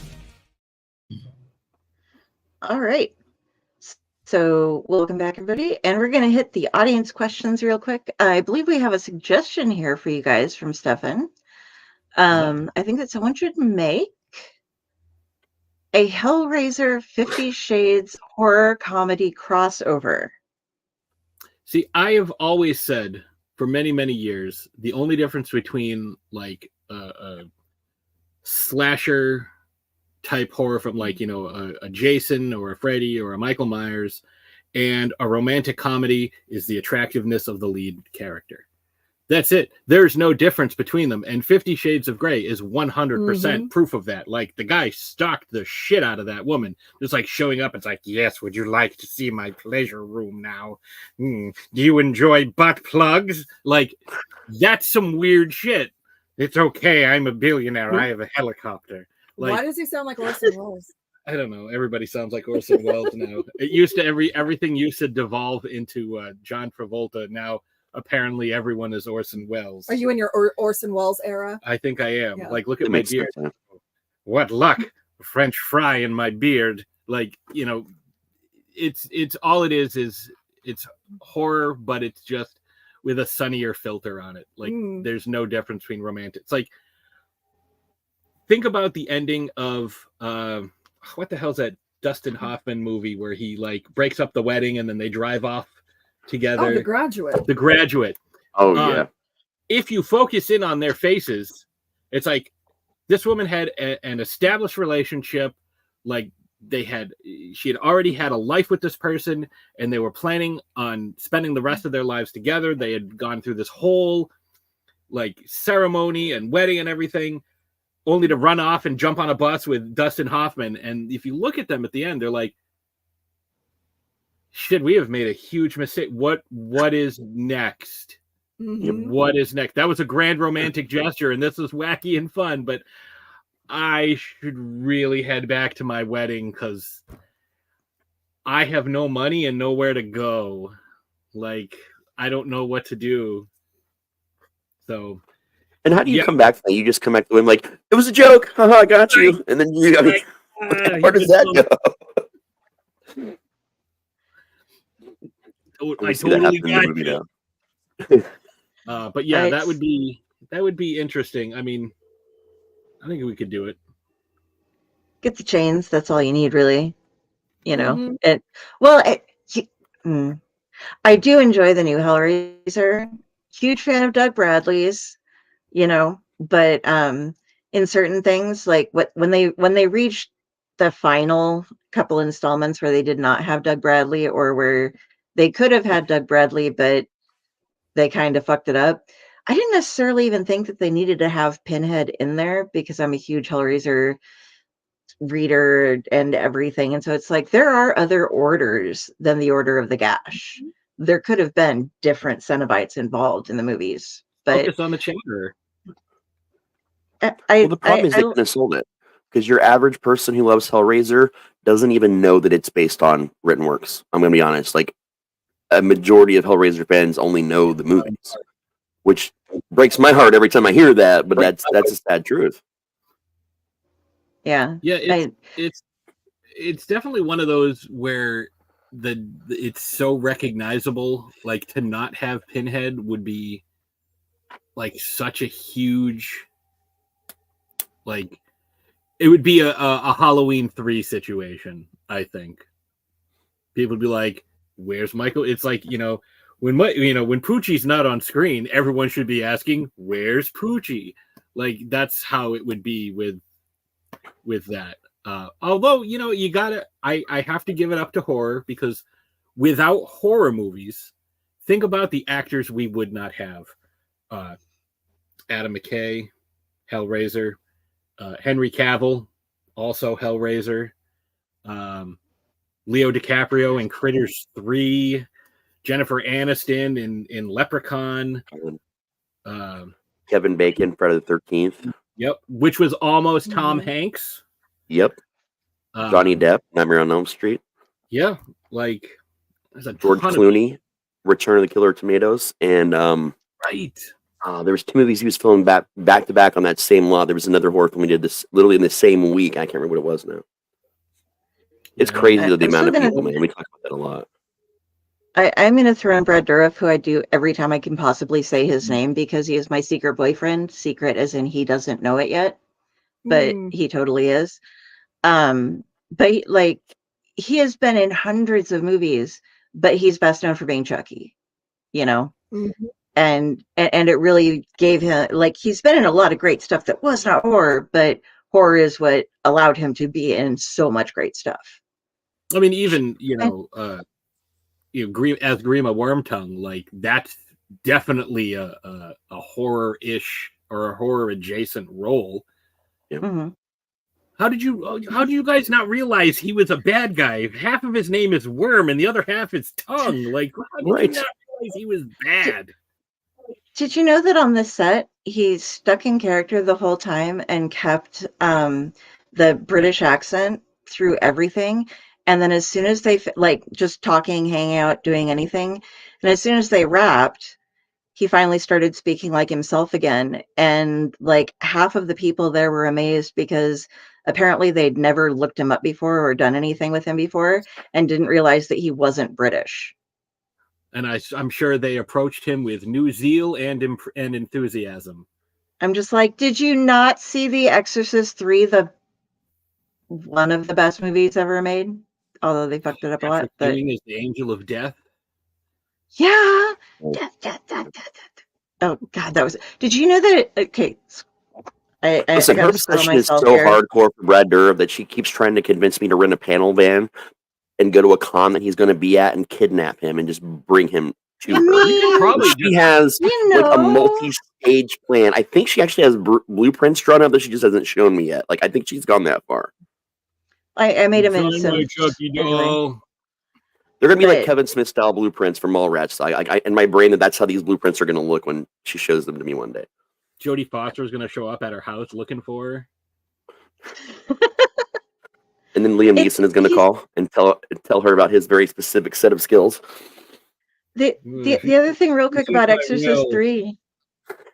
Did you know that Samuel L. Jackson was in that same scene as Patrick Ewing, but they voice-overed him. It was one of the first roles that Samuel L. Jackson had, and he was the one who was talking on the radio like, coming into Earth, they don't listen to anybody or whatever. But they cast him, and then they used one of the most famous voices now in Hollywood. I will not call it by name. Echo Dot used to use his voice to speak with me, and they covered up his voice. Well, he wasn't at that level at that point. Oh, we lost Friday. Oh, we lost. Probably an internet. Friday. Yep. A lot of storms there in Texas right now. She's lost power like a number of times in the last week or so. I hope she gets back. Going back to questions, so here we'll have Powell, who is part of our network. The trailer with the clock gave away nothing. That was a shocking moment to me. By the way, I was listening to this podcast in the shower, and all I heard was the ticking. Love it. Raz is cheating. What's your favorite animal, and why is it turtles? I like turtles. Well, it's definitely not turtles. No, I can tell you what Patrick's favorite animal is. Mm-hmm. I'm really hoping someone films a documentary this year because Martha's Vineyard's like 2 hours away, and next year's the 50th anniversary, and I would love to work on that. We're going to need a bigger show. I have a job, like, you can see, hold on, I'm always bad at this. This hand right there. I was looking at that. Yes. Yeah. I have a little thing right there. Yeah, so people can see it now. There we go. If you look right next to it, there's which way am I pointing? Yeah, right next to it, there's another little like movie frame, and there's like all my Jaws stuff is like right on this, including screen-used quint blood in a little vial. Probably my most random Jaws thing. We actually cosplay as a couple of Jaws players sometimes. He's the shark, and I dress as Quint. And first time we did that, people were like, "Oh, where's Ashes?" And she's like, "Here I am." Like, sounded like Mr. Krabs. Have you ever gotten to watch Jaws in a floating drive-in in the lake? Not yet. Not yet. No, but that's a goal right there. Yeah, I've got to do it twice now, and it is the coolest fucking thing I think I've ever experienced. Like, watching a movie on a lake is really cool, but watching it was that and Lake Placid is the duo they usually bring together to do it, and like just watching them both of a lake is just fucking it's wild, man. I had a friend who saw The Thing for the first time on a boat off the coast of Antarctica. Okay, that's bucket list now. That's my favorite movies of all time. That's a little. But I have worked on Nantucket. I haven't worked on Martha's Vineyard yet. I did find out a couple years ago because I assumed I'd never been to Martha's Vineyard, but my mom was pregnant with me on Martha's Vineyard, so I have been. But we did also, not to throw this off, but this is the I'm so bad at this. Best Visual Media Dorkening Jaws special, where we interviewed Jeffrey Voorhees, who played Alex Kittner. So we won an award for that. That is amazing. I love it. Yeah, he said it's kind of funny. He said he gets requests to sign 2 things: Jaws memorabilia and Friday the 13th memorabilia, because his last name is Voorhees. Yeah. But he did tell a really great story about why the shark didn't work, and it's because all the kids would go into the warehouse where they kept the mechanical sharks and use them as a playground and rip parts off of them. And so the whole time, whenever the sharks were working, for the longest time it was, oh yeah, salt water got in the hydraulics, and that was a thing till he was at a convention and he's like, no, we absolutely ruined those things and didn't tell anybody until now, long after the statute of limitations has passed. Right. That is wild, man. Didn't they have the original shark, they lost it and it was found sometime in the last decade or something like that? It's been restored by Greg Nicotero. Yeah. Yep. He restored the original. It looks way better than it did back then. Mm-hmm. But he was saying the scene where he gets killed, they had to film it 3 or 4 times, and it took 6 or 7 hours because he would get dragged under, and there was a scuba man underneath, but he'd kick his legs up or his arm up or something. It's no, you're supposed to be dragged down, and he would do it wrong, so they'd have to reset, let all the blood dissipate, wait for hours, and it was cold, but he got to be in a tent because he was a featured actor with lines, and he's yeah, you're not drowning right. And then they didn't even use it because it was too violent. Wow. That was the one, if you've ever seen the deleted scene or the picture where it's blood just shooting up because they had a 55-gallon drum just explode underneath, and it's that's so much. He doesn't have that much blood. That's so much. That's too much blood. Cradle of filth level there, man.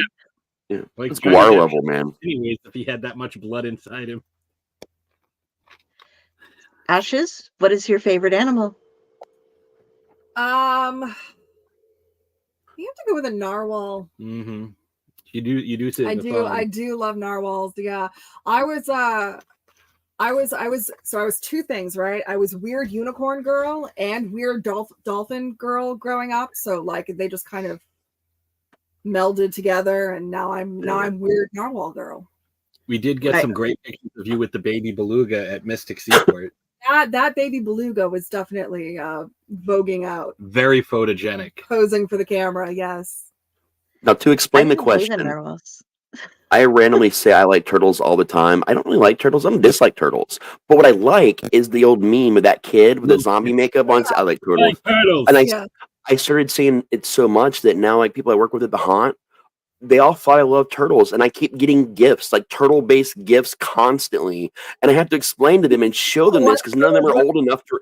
Yeah, none of them are old enough to remember this video. So I keep bringing up listen, I appreciate your gift. I love you too, but I really just like the kid that says he likes turtles. So this year, I'm turtles. I'm going to dress up as the kid officially this Halloween as the kid, grown up. I'm going to be in the cheesy zombie makeup with a little turtle on my cheek, and I'm just going to all day long for our community event where we're handing out candy. I'm just going to be I like turtles. Just all day. That's a word balloon attached to you somewhere that says it, that'd work. I said this during meetings, if people start getting tense, and I just stand up in my chair at the home and be I like turtles, and I leave the room. Then everybody's just what just happened? It's perfect. I think I sold a whole. Yep, I sold a whole set of books at a convention because the guy was walking by, just kind of glancing around. I was hey man, I just need you to know, I like turtles.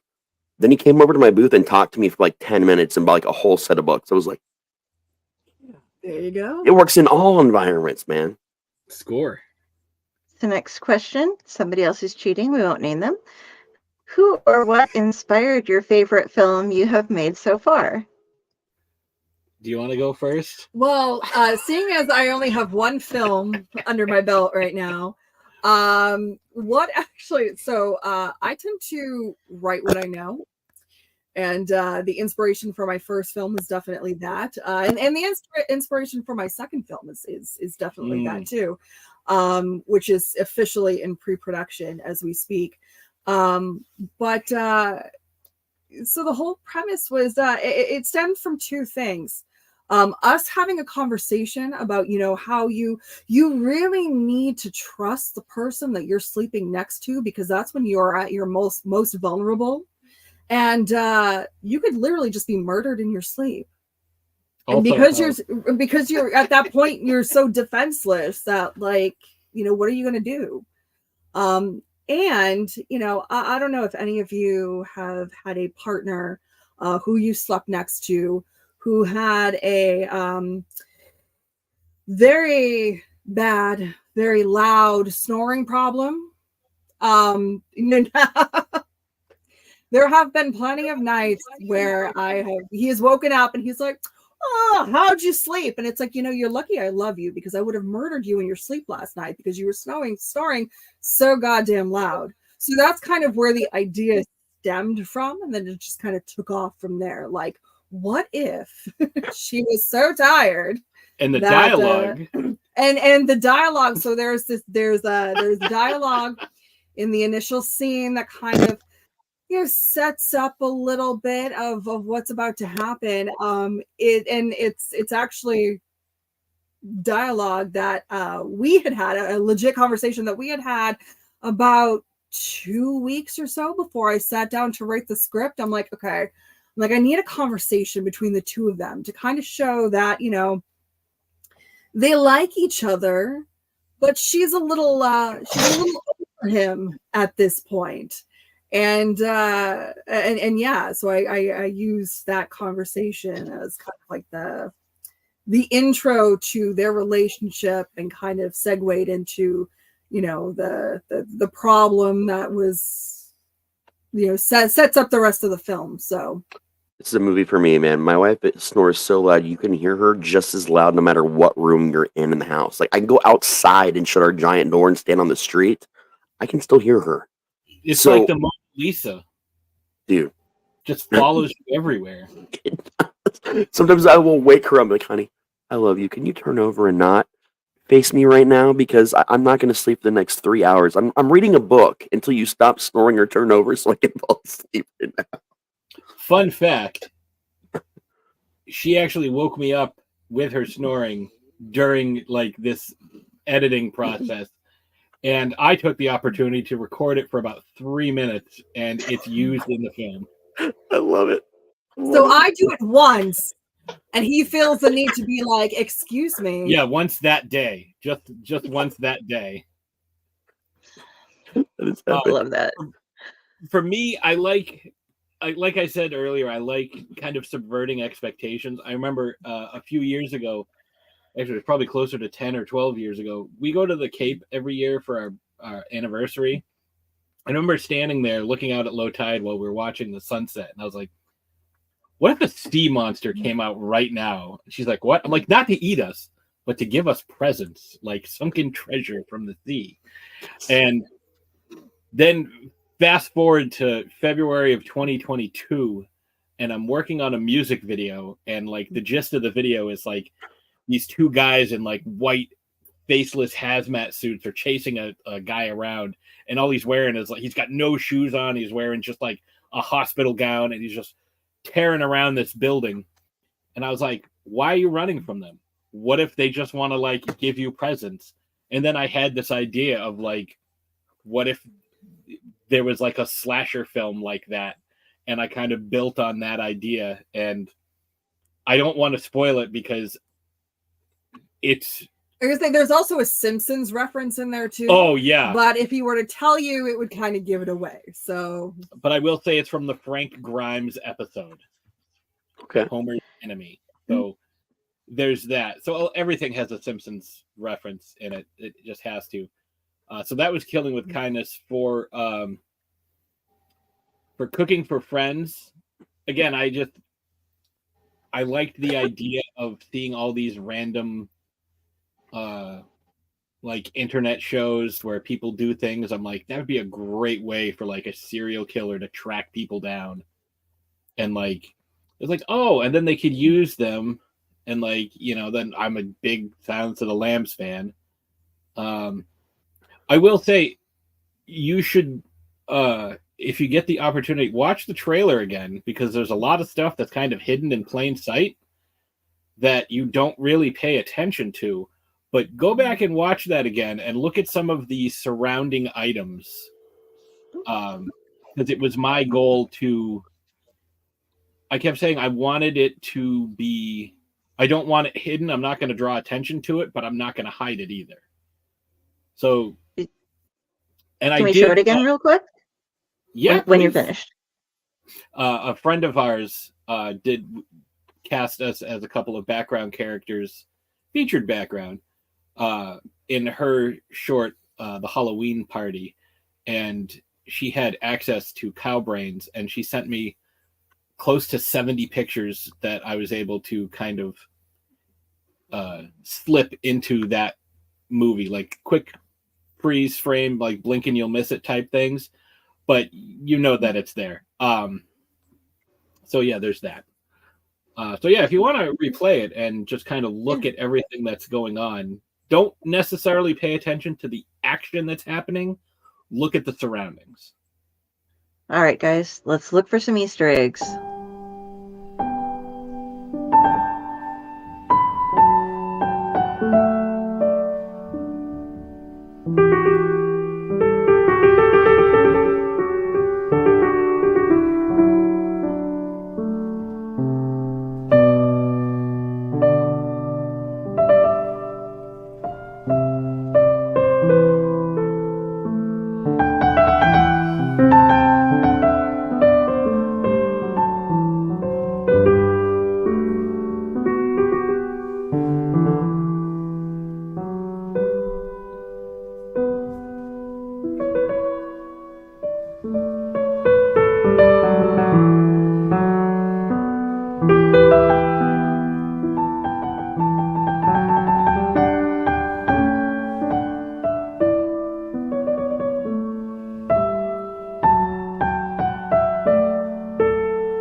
Okay, the one that caught me the most was noticing the tattoo. That's actually that Carlton. made me go, that's real? What? Yes. Yeah, she's big into space, and her dog's name is NASA. Okay. I was trying to see what the labels were, but I couldn't see them because my computer sucks. My monitor sucks. On the big Tupperwares. Oh no, that's just casserole elbows, cavatappi. Yeah, that's just pasta. Yeah. Okay, I was double checking because I was like, I wonder if the labels. I couldn't read what they said. Okay. No, that's actually a joke that gets set up because we were actually walking through the store one day and we saw casserole elbows. I'm like, that sounds like something Grandma gets after cooking too much. So that joke made it into the, not exactly like that, but that made it into the short.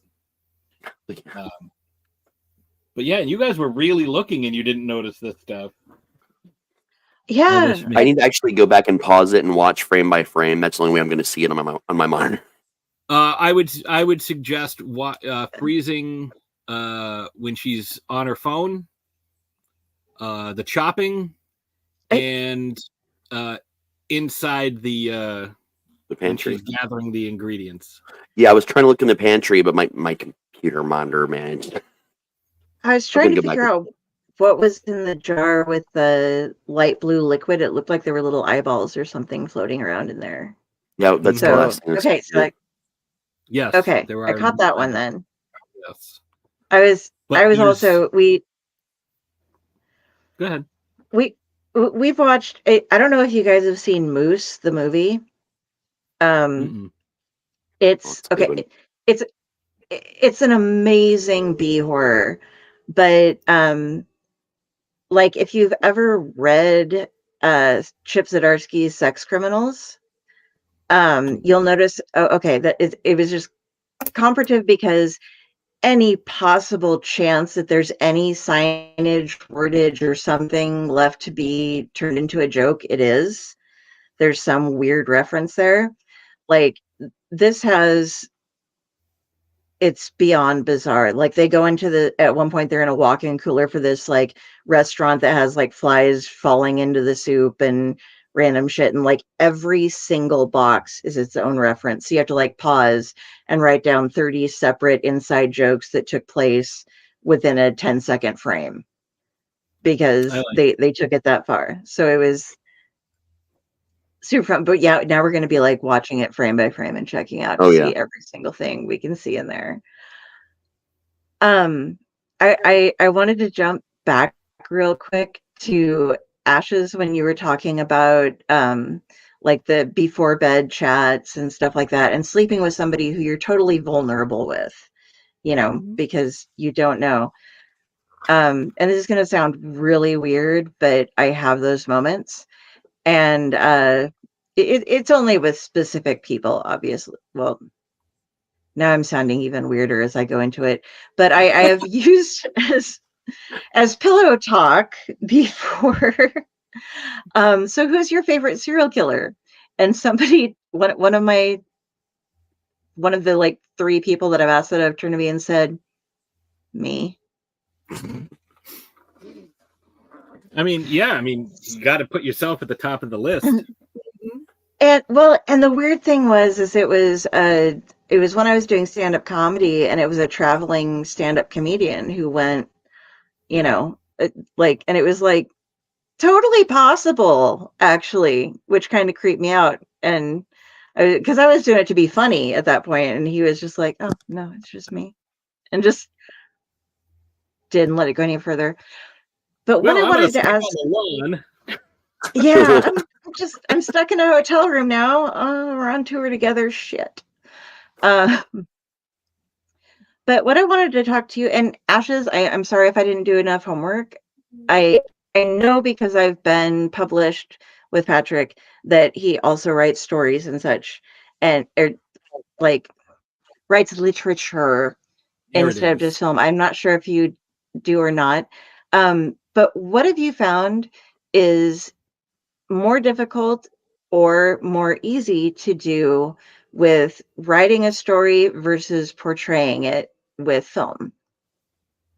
Do you want to take this one? Or you want me to take this one? So I have, I've written in the past. I'm not published at all, but I mean, I've dabbled in poetry and short story and what have you. And the whole thing about film, just kind of like as a sidestep, I've been looking for like my thing for a while. Like I've been dabbling in all these different things, trying to figure out, I'm like, you know, maybe trying to find my creative outlet. Maybe I'm a natural at golf. Well, no, maybe I'm a painter. I am not. She's very good. I have several things that she has painted. No, I'm, you know, it's fun, but it's definitely not my thing. You know, I'm like, well, maybe I've tried coloring. I've tried, you know, crafting things with my hands, you know, like knitting and crocheting and all this other stuff. And it's fine. Taxidermy, scrimshaw. Yeah, right. So I figured, well, let me try filmmaking, and this is what stuck. Like this is it. So I would say though that the big difference is, you know, when you're writing a story, you have to create the visuals for the reader. You know, you have to describe everything, what they're wearing, the color of the, you know, the what the person looks like, you know, how they speak, their cadence. You have to give the reader everything. The smells in the room. Right, yeah. Right. And where, you know, the big difference between that and film, like script writing, is, you know, when you're writing a script, you're really just focused on the dialogue, what's going on between the characters. not necessarily the ambiance of the place quite yet, because that's a layer that can come after. There's multiple layers to filmmaking. It's coming up with the idea and then writing it out. And sometimes what I'll do is I'll write a summary first, just to kind of get everything out from my brain onto a piece of paper, and then elaborate from there. But it's creating a script and then creating a shot list on top of that. So after you've created your script and after you've figured out, what your characters, and again, too, you can have an idea for your characters and you cast a certain person to play a certain character. When you're casting somebody, you're casting somebody who you trust will bring this character to life in a specific way. So you're kind of where when you're writing, a narrative, you have full control over every single thing that person does, that character does. But in film, as a director, yes, you can give direction, but you don't have that full control. Sometimes you have to kind of give it up and let your actor act, trust the actor, trust the process. So whereas I feel, narrative writing, you have to be, if you're more of a control, if you want control over every single part of the process, you can have that. But in film, you only have control over so much. So it's writing everything down, writing the dialogue, and then creating that shot list. It's how do I take what I see in my head and put it on paper to then make sure that what I see in my head is what is filmed. So I think that's the big, that's the big difference between the two. It's a lot more involved, the filmmaking process. It's not just like, oh, I have an idea, let's grab a camera, let's go. And I mean, that could be part of the process, if that's just your idea, if you have a group of friends, but when money's involved and you have a lot of people, you don't want to waste their time. So maybe that's not the route to go. Maybe you want to be a little bit more organized. Mm-hmm. I think for me, everything you said is exactly right. One of the examples that we always go to is the book The Martian by Andy Weir, and then the film adaptation, because both of them are exquisitely done. They're telling the same story, but with the book, you kind of have to use more imagination, but you get a lot more of Mark's inner dialogue, the main character, Mark Watney, Matt Damon's character. You get a lot of his inner dialogue, what he's feeling, how he's feeling, because he's expositing it to you. And like, you can imagine like, oh, I have to travel, 200 kilometers or, whatever. And this is what my spacesuit looks like. And this is what my wound looks like, that, the precipitating event that sets everything off. But with Ridley Scott's film, you're able to see, immense landscape, and you're able to see the passage of time, and you're able to see all this stuff. You don't need so much his inner monologue because you're watching him do the things that he's doing. Right. I also think that when it comes to telling a story in a book, like just writing a short story or whatever, and writing a short film, the biggest difference is the limitations that you have. Like, you can be as imaginative and creative as you want to be, but you have to also understand the practicality of what you're looking to shoot. Like, I had some great ideas. It's like, okay, this is what I want to do. How can I do this practically? How can I make this? Right. You can create entire worlds, on paper, but on film, do you have the budget for that? So maybe you're not doing, something as elaborate as you would like.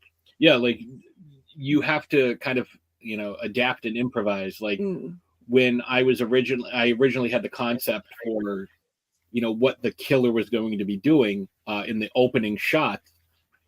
I was like, okay, this is what he's going to be doing. This is what he's going to have. And then it's like, how do I make that happen? Well, luckily for me, where we shot in my mom's backyard, which is up by the airport in Worcester, and is not, the way we framed it makes it seem like it's deep in the woods, but like there's a scene where, you saw it in the trailer where Alyssa comes up out of the woods. Like, 20 feet to her right is a pool. Like, you know, there's a fence there and there's someone's pool.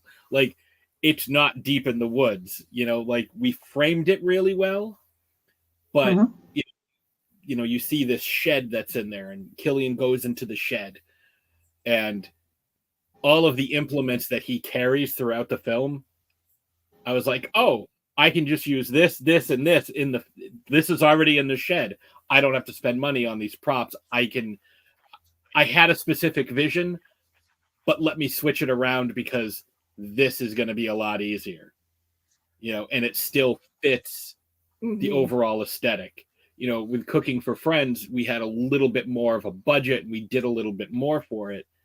You know, we had a bigger crew and we had a different location.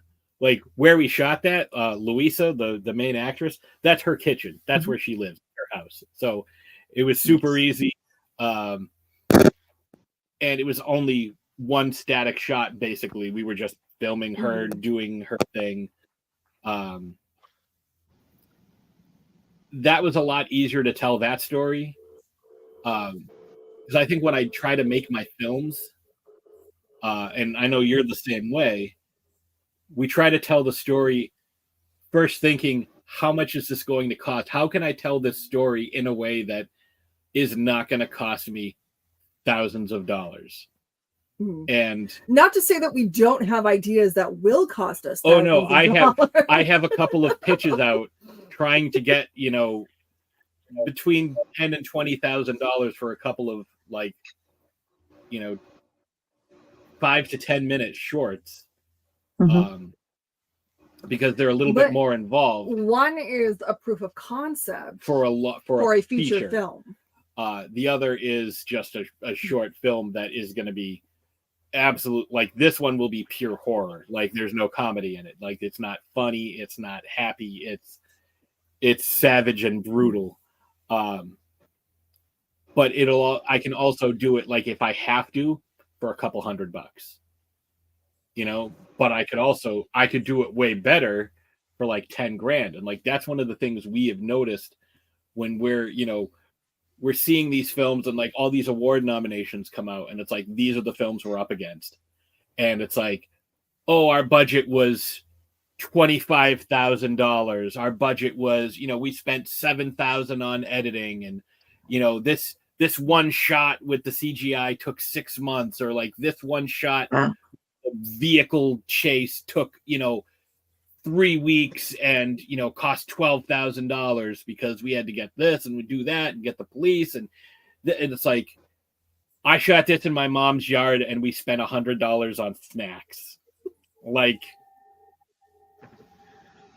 but it's not so much the money, but like there are things I could do. Like I could do better editing if I had the full suite of DaVinci Resolve. I could do better that, and that's the thing I think people don't really realize about like the stuff we put out. They're like, wow, that's so great, that's so cool. Like, you know, we've worked on a couple of films where like there's a huge budget, and we've worked on some other things where it's like, you know, when it's us, it's like we shot this in our bedroom and we did everything. Well, yeah, I was gonna say, like, you know, you don't see this in the trailer, but like I said, there's a lot of gore in Sweet Dreams, and there's a scene where there's a lot of special effects, and it's all practical. I did it all myself. You know, styrofoam head carved out, painted. I made my own blood, made guts, made this, made that. You know, and it looked great. You know, I've gotten a lot of compliments. Yes. You know, on that. You know. And it's something that, you know, I had more of a budget, I could have done something cooler. But at the same time, amazing. Like, I think there's something to be said about a shoestring budget, you know, and just, you know, hot glue and gumption can get you really far. Oh, yeah. Long story short, like, when you're just writing, like, I've been writing a story for years that's, you know, this vast, like, you know, futuristic vehicles and landscapes and like all kinds of crazy shit.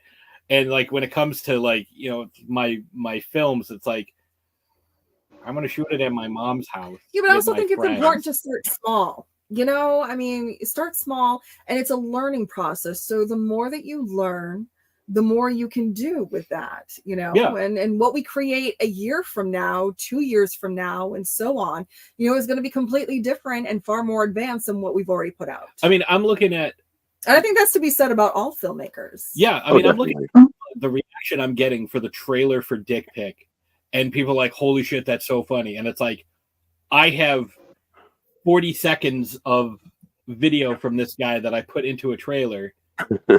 Like, the way I used it, like, it's getting a good reaction. And once people see the final product, I think this is going to be like one of the funniest things that I've made.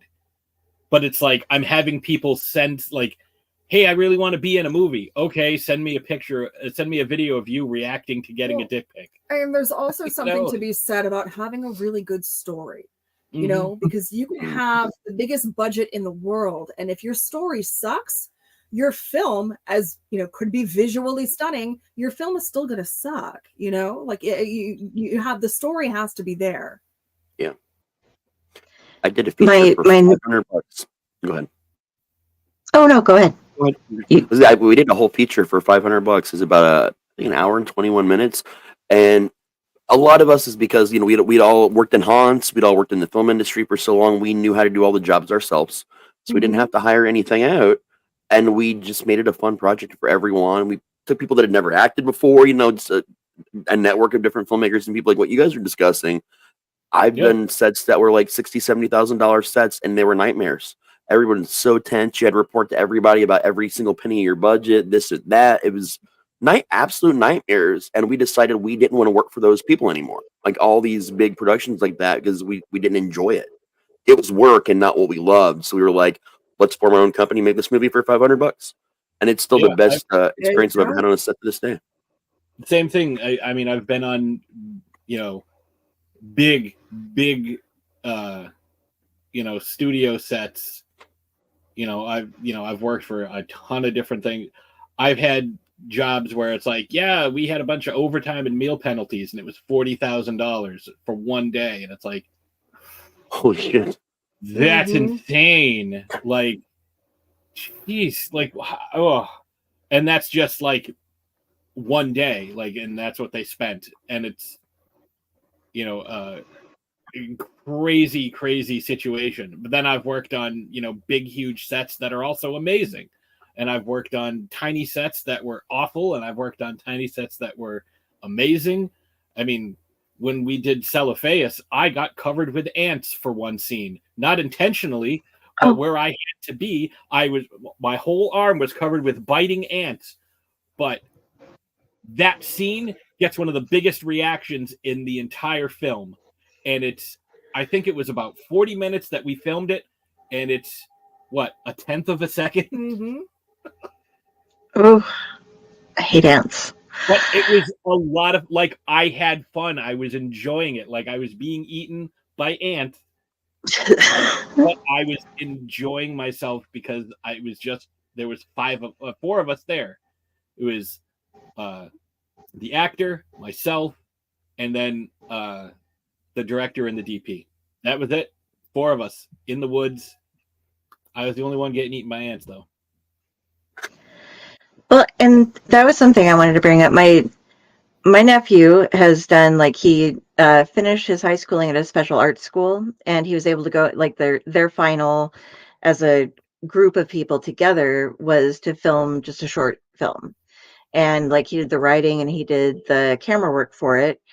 And they filmed it at his grandparents', they aren't related to me, but they're his grandparents' farm. And you were saying, like, where you had the pool right there. So he had, just certain areas of, like, the woods type thing going on. But when you're trying to get, like, and I also dated a photographer for a while, when you're trying to get a sunset shot, you get one take for the day because you only have, like, that 5 to 10 minute period where the lighting is going to be right. And then you have to give up and do it another day. And that takes people's time and so much stuff. So when you're filming those things and you have to get them right the first or maybe second time, if you even get a chance, it's so hard to do that. And I greatly respect that you were able to get everything done. with Killing with Kindness, because it's just rough to get all the filming things correct. And I don't think a lot of people think of that, like, oh, we're having bad weather, so there goes our whole week, and we don't know when we can get these people back again. Well, when I was on the holdovers, the first week we had a snow and ice storm, so they canceled filming for 2 days, because it's like, it's tough enough to park in Boston. It's a lot harder when you have to get all these big trucks onto these small roads, and they're covered with snow and ice. So they took 2 days off the first week. It's also one of the things that I learned while being on a set, and to me it was like the wildest thing, and it's not something I think a lot of people think about. Whenever you're filming a conversation with two people that are looking at each other, they will film all of it in one direction, and they'll do it close up, mid, wide, and they'll do it over and over and over and over and over. Because then to get the other side of that, you have to completely, they call it flipping the world. So you have to take all the lights, everything that's there, all the camera equipment, switch it around. A lot of times you have to rearrange the room so you can get the camera stuff in there, but you got to make sure that everything is consistent. The lighting is consistent. We did a small film out in, well, not small, but independent film out in Provincetown a couple years ago. I was working on it, and they liked me a lot, and she came up to visit me the weekend of her birthday, and I was like, hey, can she come down to set and see what things are? And the director's like, oh, we're doing that big restaurant scene. Yeah, we'll put her in. So she ended up getting a paid background role on her birthday. That's epic. We got to work together on her birthday. And for the one scene, so they had to set up a bunch of track. So it's literally like a little train track for the camera to pan past the dining room. And you put down these 2-inch wide pipes for the track, and then you have to put these little wedges in and make sure that they're all level, get the lighting and everything, make sure people aren't walking by, film that, and then you have to take all of that down, bring it inside, go over one shoulder, take all that down, flip it around, go to the other side, film and that took 6 hours? And you have to be, like you're saying, you have to be cognizant of what the light is. We're doing something in a couple of weeks where we're filming on a beach, but we're shooting day for night. So we're going to color correct it and make it look like it's nighttime. But the only time to do that, you have from 10 a.m. to 2 a.m. because that's the only time you can, when the sun is overhead, and you can really match that lighting. So it's a challenge, and you have to get everything done really quickly. And, it's not something people think about a lot. Definitely. I know there's a lot of famous interviews with Rob Zombie about when he was working on House with 1,000 Corpses, and he talks about all the different distributors he went to, the fact that they ran out of funding at one point in time. They had famous actors playing certain characters that when they lost distribution to a certain studio, backed out, and he would have to refilm things. And one of the things he talks about is the last major refilm they did, they had exactly 30 days to finish the movie for the last time, for the final distributor that was finally interested, and it rained the whole fucking time. So he didn't just have to refilm a few things. He had to end up refilming more than he expected to because of the rain. And we talked about, you guys were talking about having to change a lot of things on the fly like that. And again, we were talking about how that's stuff that people don't really think about how that will affect you. And every little thing, and also going back to that same conversation, I've been on set before where things were written a certain way and an actor didn't show up, but we had 2 days to finish that scene. So we would sit down, and me and a cast and crew member me and one of the actors would talk. Okay, you're here, they're not here, and you didn't even need to be here today. Guess what? You're getting a new scene. And we would literally write a scene on the spot and go film it. And that was the new scene in the movie because it's fast paced. You got to do what you have to do in order to get shit done, basically.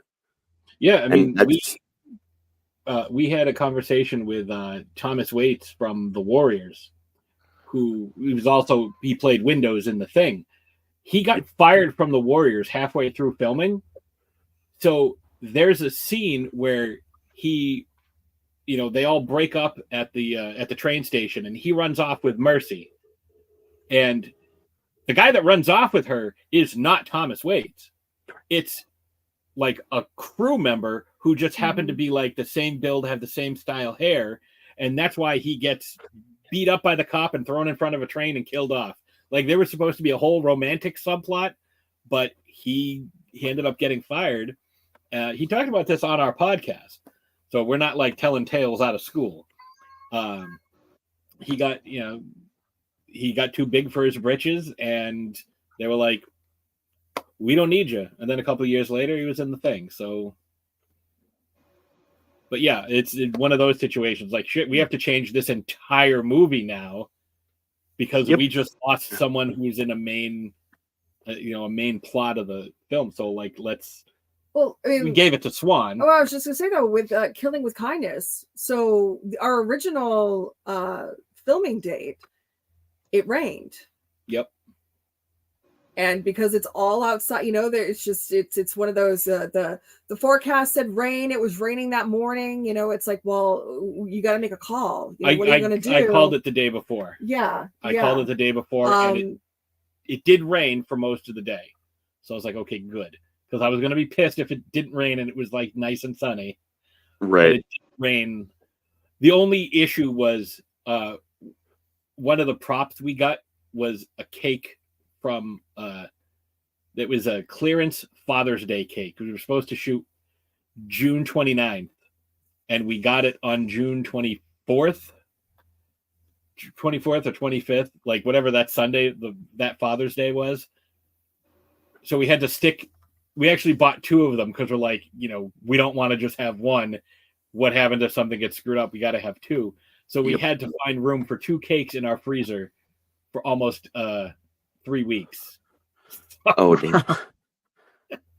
We had to buy 10 different copies of the murder weapon for that $500 budget. And that was like $100 of our budget was 10 different copies of this amazing knife, because with different kill shots, you can only show so much of the knife. And to do that, you've got to cut sections down. And that's another one of those weird things that I had done slasher movies before, but not the way we did this one. So it was a new experience that I got to have, knowing that we needed all these copies of this to cut it down. We had a scene where the knife goes into the back of someone's skull and the tip of the blade comes out of their mouth. We're going to do this. So we cut it down to like only that much of the end showed right to the hilt.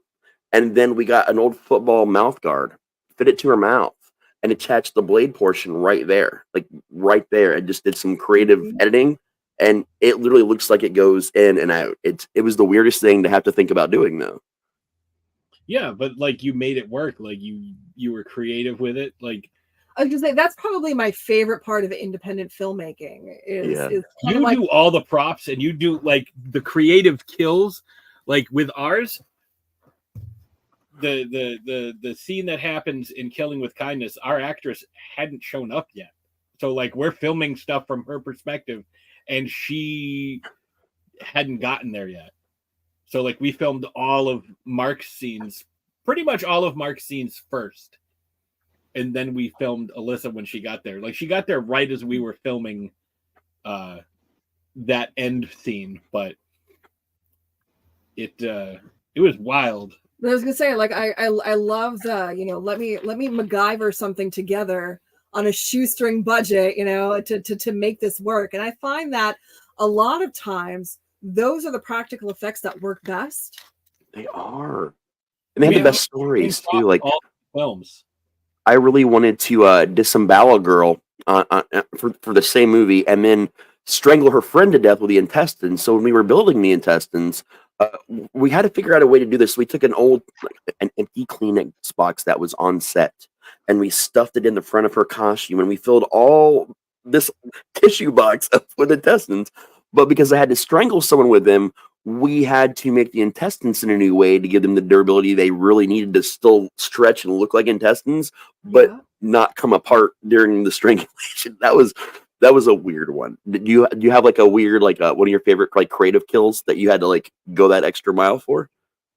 We without giving anything away. Yeah, don't give anything away. Use the same prop 3 times. But a lot of times what we do is we don't show the actual kill shot. Yeah, we show the aftermath. So like with Sweet Dreams, it was trying to, it was filmed in our bedroom. It's not that kind of film, but it was filmed in our bedroom. It was how can we film this? How can we angle this where, we knew we were going to make a mess, but I didn't want to get blood everywhere. I didn't want to have to be, cleaning my entire bedroom, so it's like, how can we make this really effective without getting fake blood all over the place, when it's camera angle and it's cuts, and it's and it's a well-timed reveal too, like there's something to be said about build up and then a reveal. You can show blood splatter on a wall, and then show a big reveal. And then, that can be versus trying to, show the entire, like the process leading up to, I'm trying not to give things away. Right. We show the aftermath. Right. More than the act itself, it's like, well, we can just show this a couple of times. You'll get the gist. Across. Right. We don't want to beat a dead horse, so to speak. But yeah, so it was very, and to be completely honest, it's like, I knew what I had wanted to do. Like but at the same time, it's like, how do I do this? Like, if I didn't have any, the horse was judging you. Yes. I do think that's I am proud of that reveal shot. I thought that came out really good. But it's a matter of, how do I do this to be the most effective while not creating a huge mess and staying within the confines of, the materials that we have. Mm-hmm. I think some of the greatest kills I've ever seen were ones I didn't actually see on camera. I heard them with the sound effects in the background, but it was, or a reveal shot, like, some of the most powerful ones are that way because they let you imagine more of what was going on. And sometimes me imagining what was happening is way worse than what someone could have actually shown. And that's just it, sometimes not seeing, but hearing. When you hear the bones cracking, when you hear the blood and the squishing of the guts and everything. We do some amazing sound design. Like that is, that to me is more terrifying than actually seeing it, because as a horror fan myself, the shit that I can imagine is way worse than anything you could show me on screen. And meanwhile, back there with kitchen knives and a grapefruit, just sawing into it for my sound effects. The credits, where we have stuff in the credits, that sound design and not showing stuff, that gets the biggest reaction. Yes. Or I should say the most consistent reaction. Yes. You guys have me so pumped up to watch these things. Like, I am like literally like so pumped up right now. I know, we should just. I can't wait. I will send them into the group. Oh, I love you so much. You guys are amazing, like so amazing. So we're just right now talking about Foley effects. Do you just grab them off the internet, or do you work on making some of your own? Because, Hitchcock with Psycho, it was a cassava melon. He how many different things can we stab until it sounds exactly like stabbing a person? Okay, it's a cassava melon. It depends on what we have for time constraints. But there was again this scene at this post credits scene, or during credits sound and everything, that we did practically. I did add a little bit underneath, like there's a couple of times where and it's hard to tell, but like in one scene where I'm snoring, I add a truck idling underneath of it. But like, I don't think anyone has picked that up. I mean, I hear it every time. Well, right, but that's because, we know it's there. It's specific. It's supposed to kind of, it's from her perspective, so it's supposed to drive the point home that, So like he's snoring naturally, just the normal snoring sound, and then it kind of gets elevated every time. So it's like a truck backing up and all of these other sounds like a jackhammer and everything, So, it's just to kind of elevate it a little bit. And, because I there are times when, he's snoring and I'm like, you sound like a chainsaw. Like we definitely, so it was kind of playing into that a little bit. That. Some of the things I will do though is I will pile sounds on top of each other. I mean, like in Killing with Kindness, there's a because you have to have sounds for things, otherwise it's off. Like he cuts a cake, but it's the sound of an apple being sliced. Okay. Also, can I say? Yeah, I already. Yeah. So there's no dialogue in Killing with Kindness. So like, it's so important to have those sound effects there. There's like ambient music birds and stuff, going the whole time. Right. It's so important to have that to really kind of set the mood and kind of give depth to what you're doing, because you don't have that dialogue there. Ta-da. You'll understand what that means shortly, but yes. Oh yeah. We'll get you. But you'll learn it. But we do want to get to the point. So I mean, we do a little bit of Foley, and we use a lot of like sound effects from the internet, free sites and stuff like that.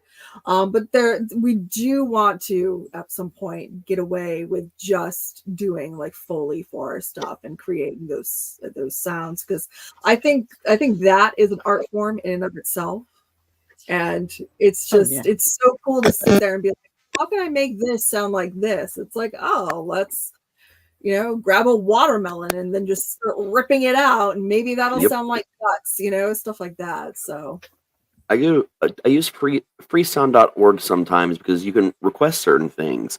I did not know that I needed Venetian Carnival music from 1986 until I heard that file, and I'm like, what? We use Envato Elements. That's a good one too. That's a really good one. It's excellent, and I have tons of the more you know, I have a ton of libraries built up, just because it's like, oh man, this is great. Well, I mean, and sometimes we'll just go through and be like, I have nothing to do right now. Let me just go through Envato and see if I find anything that I like, that I just want to kind of, I do that so much. Bookmark for later, just download it and save it. Yeah. Yep, I've got like libraries of sound, stock footage. Some I've done myself of both. Some other people did, and they said I could use it for this or that. I got a buddy that does drones, and he just randomly gets stock footage for me with his drone, like just random shit. I don't know what I'm going to use most of it for, but we actually were at the beach last week because we were shooting on the Cape. We were helping somebody out, so we went down there Sunday, and we went to the beach. We drank a bottle of wine, and we took just B-roll of the beach at sunset. I love B-roll. I have so much B-roll of everything in life. Know what you're going to need, You so don't. It's like better have it and not need it versus I've been on sets for like, how are we going to do this B-roll? We need this, and I'm like, oh, I did that 5 years ago. I think I saw the file. What? That's a weirdly specific thing. We lived. I liked it at the time. Down the road from a Indian burial ground. Like there's literally a sign that says Indian burying ground. We live 3 minutes down the road from an old cemetery, and then 5 minutes from a newer cemetery that's much larger. So we're going to go take B-roll of all of those cemeteries, because why wouldn't we? And it's a nice, fun day to relax and do something as a couple too. Like, let's go and get B-roll today. Let's just chill out and in the environment. Like, it's awesome. Do you know who would love to get? I'm sorry. Do you know who would love to get some of the B-rolls of your footage of cemeteries? Yeah, Friday over here. She loves cemeteries footage and pictures. Well, I mean, I see the background, so she celebrates.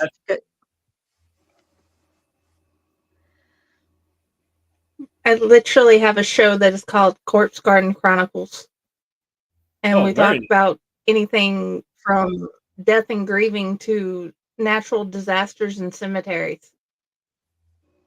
I mean, I love that. Again, I'm going to check that out. We've got all this stuff right near us. So, because we live in New England, we have these old cemeteries.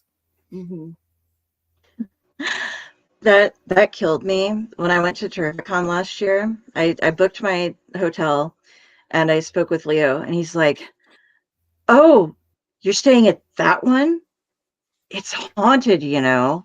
And the hotel that I stayed at was built on a cemetery where they had partially removed it, but they didn't remove all of it. And there's like, if you looked out our window, there was the rest of the cemetery there, but part of it had never actually been completely excavated before they did it. And I'm like, "Oh, really?" And I'm like looking up haunted hotels, cemeteries, Connecticut, like Norwich. I'm like, "Leo, I gave her like 10 links. every Like she told me single to hotel." I found every link. Yeah, They're all but I'm just like, everything is haunted, Leo. All of Connecticut is haunted. Mm-hmm. Connecticut has There's no place I could have stayed. As what? Gunji Womp. What is Gunjiwomp? I am not familiar with this term. Gunji Womp.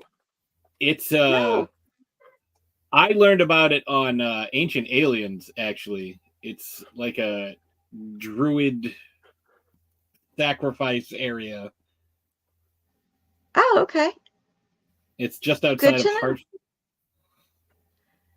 I do want to get in there, get some B-roll from there. Oh yeah, send me that. I would love to see that. That's awesome. I was unaware of this in Connecticut. I think druids, and I think I don't think of druids ever being in America for some reason. There's according to them, there's some potential that the Ark of the Covenant was brought here at one point.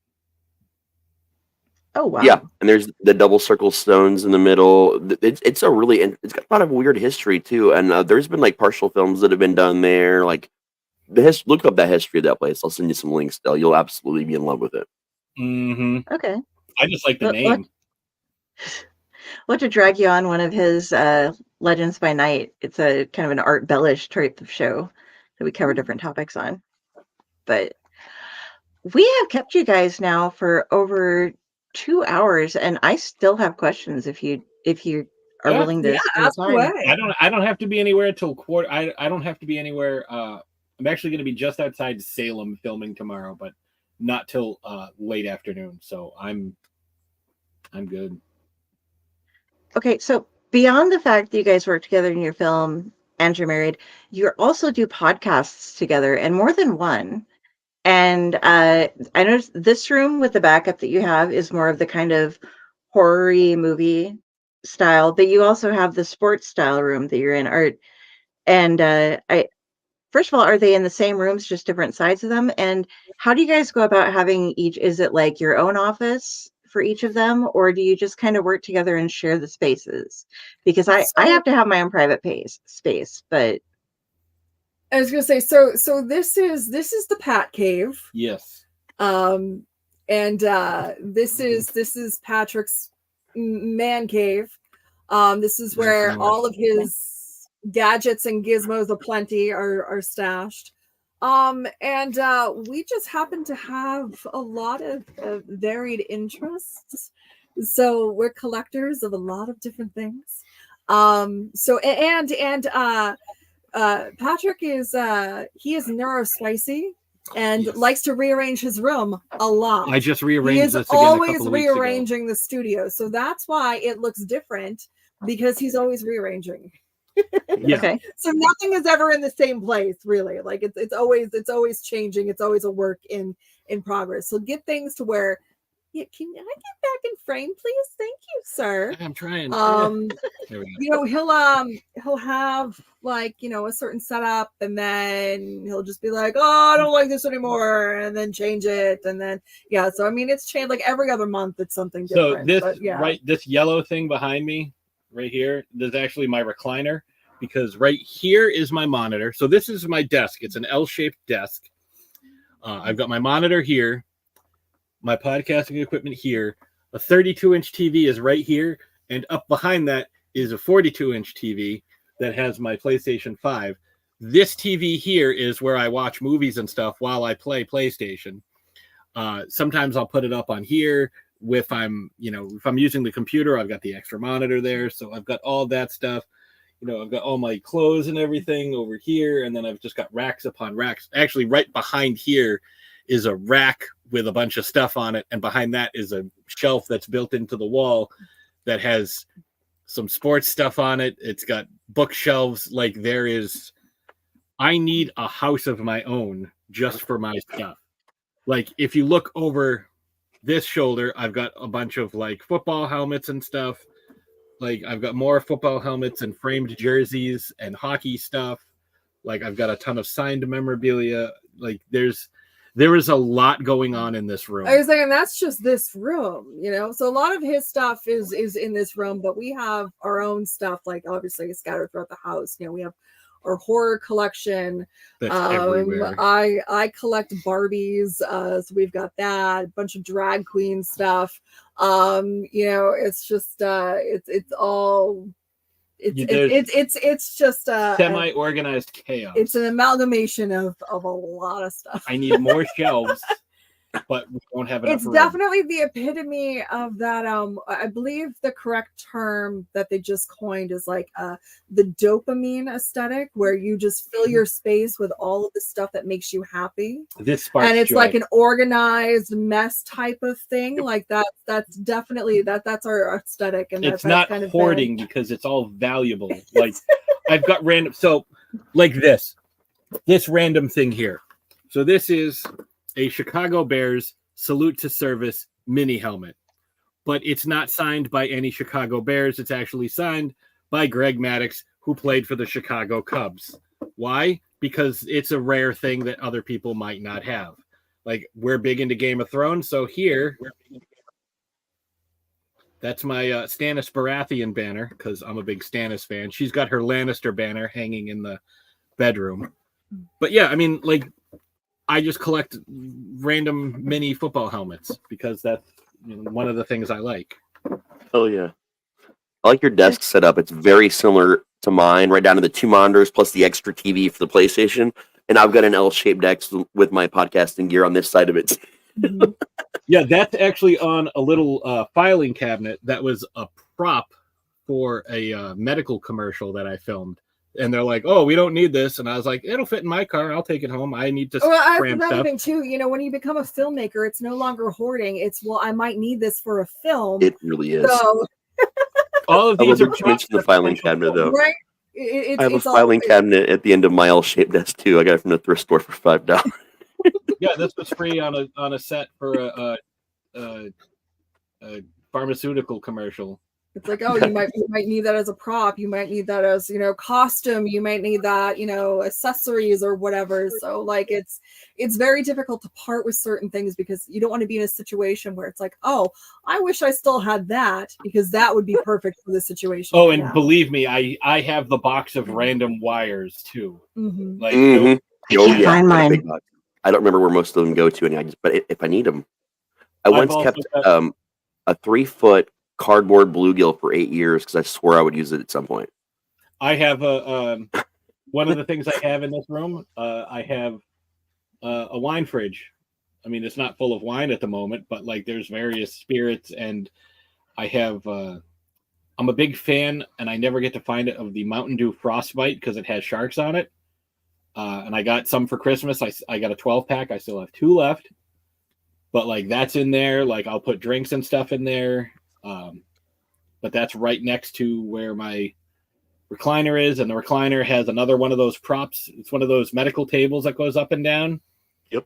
That's right next, and that's where my remotes and stuff are. That's where I put snacks. Like, oh yeah, I got my mini fridge over here for my Mountain Dew.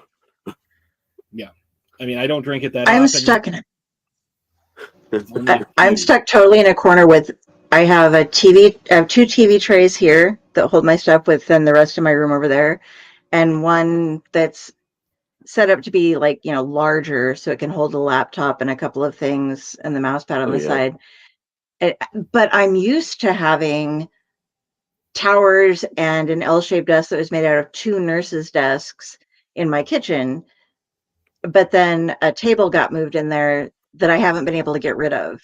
because it's too big. I don't know how we got it into the apartment, but I can't by myself get it out of the apartment. So I've lost all of my space and all of my things. So I just have this little corner that is me over here. We just keep adding, I'm so adding, jealous. and adding. No, like this should be 2 rooms.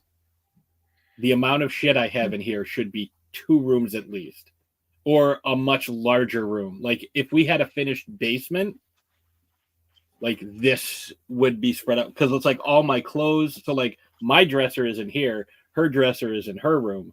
Like you can kind of see my dresser over here with some of my clothes hanging up. That's some of my costume for tomorrow.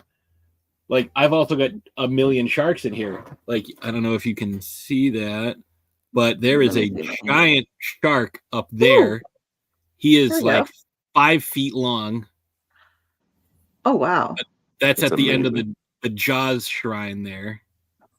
And there's some of the art that Ash has made. Those 2 paintings right there. Nice. She is very Those talented. Those are very lovely. You are. Yeah, they're great. One of them is like handprints, bloody handprints, and it just says always. So it's like she was turning into a zombie. Like that was her last love note. I'm like, that's so sweet. I live in an unfinished cavernous basement. It's all one giant space. The greatest thing about that is my bed is actually only 2 feet away on that side. So when I'm done and exhausted for the night, I can just wheel my chair over this way and just kind of flop into the bed from it and pass out. Then wake up the next morning and just scoot right into that chair and get ready to work. Yeah, I mean, I have this nice. I actually won this chair, so I have like a nice gaming chair. But I also have like a big, comfy recliner. I actually napped in it earlier, so I could be fresh and ready to go for this. Yeah.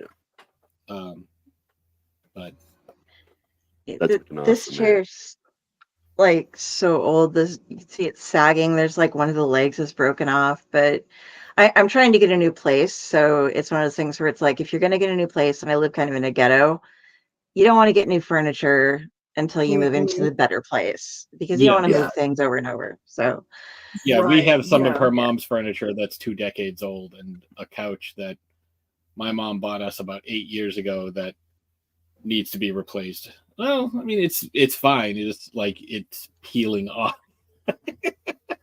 Well, you have to say the couch is fine. It's definitely time to get a new couch. Well, it's still comfortable. Like I'll lay on it, like it's comfortable. We sit on it every day, but it's just aesthetically, it is not pleasing. I want to get some, like my brother's got like the nice theater chairs that like recline so bad. Buttons and like the Bluetooth and like all the fancy shit in it. Because there was a furniture store when it's going out of business, so he bought the love seat for like $1,000. Like, oh, what a deal!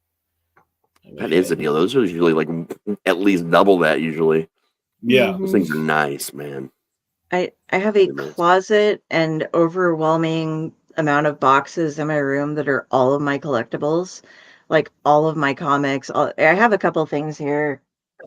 I have this. I'm not going to take the time to figure it out but it actually pulls apart and does stuff, you know. Does it? Oh, that's cool. And a couple, it's like I have fun with it, but if I can't display them, I don't want to unbox every single thing that I have. Like, for example, my premium edition of my second copy of Steve Van Samson's Black Honey. What's his name? Steve Van Samson. I'm She's required to say it that way. obligated to say his name that way. Yeah. Yes. Horatio Van Sam. But yeah, his Banana Van Samson now. Samson's Black Honey is still sealed in its container because I don't want to, even though it's my second copy of it, I don't want to open it until I have like a room where I can put up some glass cases for a lot of the different collectibles that I have in books. Because I have a lot of signed autograph first editions, and then comics, maybe not so much, but the posters and stuff I want to put up. But you don't want to do it in a place where you're going to have to take them down and put them back up again somewhere else. So I just have this. My apartment looks, I will not turn the camera like you guys did, because it looks like a place where a cat wants to live. It is all Amazon and Chewy boxes. and other little boxes that are just like, okay, tomorrow I need to take them out, but guess what? By next week, it will once again all be full of Amazon and Chewy boxes. I have like 3 or 4 boxes filled with probably 20 different autographed jerseys that I just don't have space to put up. I just don't have a place to put them.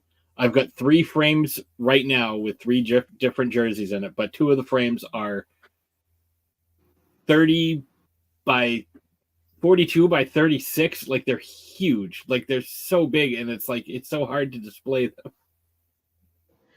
Oh yeah. Next time you see Steve, call him Banana Van Simpson. Just call him that and see what he does and let me know. He had an incident with a banana at Warhound. When we were at dead of winter, because we were in full costume, full character, I went up to him and I was like, you know, for the longest time, I thought you were a fish. I thought your name was Van Salmon. And he goes, I have nothing to say to that. I was like, I didn't expect you to. Oh, dude, he had an incident with a banana right in front of me and Derek when I was recording some stuff at their booth at Horror Hound, and we were laughing so hard about it. And then I went and told Dell about it, and she recorded an actual sound file so I could torment with him like throughout the convention. It was amazing. That's amazing. It had some banana fana things going on with it. It was really I'm late on the pop-up here, but I believe that was for the helmet. Is that G for gonads? There's actually a C for Chicago, but it was hard to tell in the lighting. I'm still waiting. My mother is the biggest fan of Hawaiian men's volleyball, which she has to be on Spectrum cable because they have the contract with that specific team. So like everybody else, you can just watch on ESPN. For like men's, yeah. The Rainbows. That's the University of Hawaii. Yeah, but to get their men's volleyball, you have, at least in Nebraska, you have to be on Spectrum. And she hates Spectrum for every single thing it has, but she will not give it up because it's the only way she can watch her men's volleyball. I'm also on. So I'm always on the lookout. If you guys ever come across anything when you're going through stuff, let me know, because if there's like a go here and you can get like Spiro, who got injured this year, unfortunately, which is terrible because he was on his like 6th year and was going pro next year. He has a knee injury now. Or Guillerme, who was allowed to have a beard because he shaved his head and was allowed to have hair somewhere, and they broke rules for him. Just let me know. I know everything about allowed to have Hawaiian hair somewhere. Okay. Yeah, he was like, right now. I know all these weird things about Hawaiian men's volleyball because I am part of a memorabilia group, and several of the gentlemen are in Hawaii, so I may be able to hook you up with something. That would be awesome, because it is so hard to find this woman anything for a present, because she's like, I'm in my 70s. My house is full of shit. Don't give me anything else. You know, I don't want to have to like find places to put things, but you know, little memorabilia that you want to eventually get back. Oh, she's not into any of the shit that I'm into. But my nephew has give it to her anyways. Like, just yeah, you know, that's a little morbid, but no, wait. With your mom with the Larry Bird poster. Oh, but she fucking loves that. We got her mom a Larry Bird framed picture, and so growing up, my mom's 2 free passes were Patrick Swayze and Larry Bird. One could not be more different than the other, but I mean, there was a shrine to Larry Bird in my house growing up, and you would have thought it was my dad's, but no, it was my mom. She just loved the guy. I think it was the shorts, the really shorts. Definitely wasn't the mustache. It might have been the mustache. I don't know. Anyways, I don't want to know. But anyways, we got her a signed Larry Bird poster. Yeah, I mean, it's a nice framed, matted, like yeah, and she just it's like 18 by 20. She's like, he signed this? I said, yes, Mom. She's like, oh, that means he touched this? I said, yes, Mom. She's like, oh my God. I remember I had a Larry Bird basketball game for Commodore 64 for some reason at one point. like back in the 80s. I forgot about that till now we're talking about Larry Bird.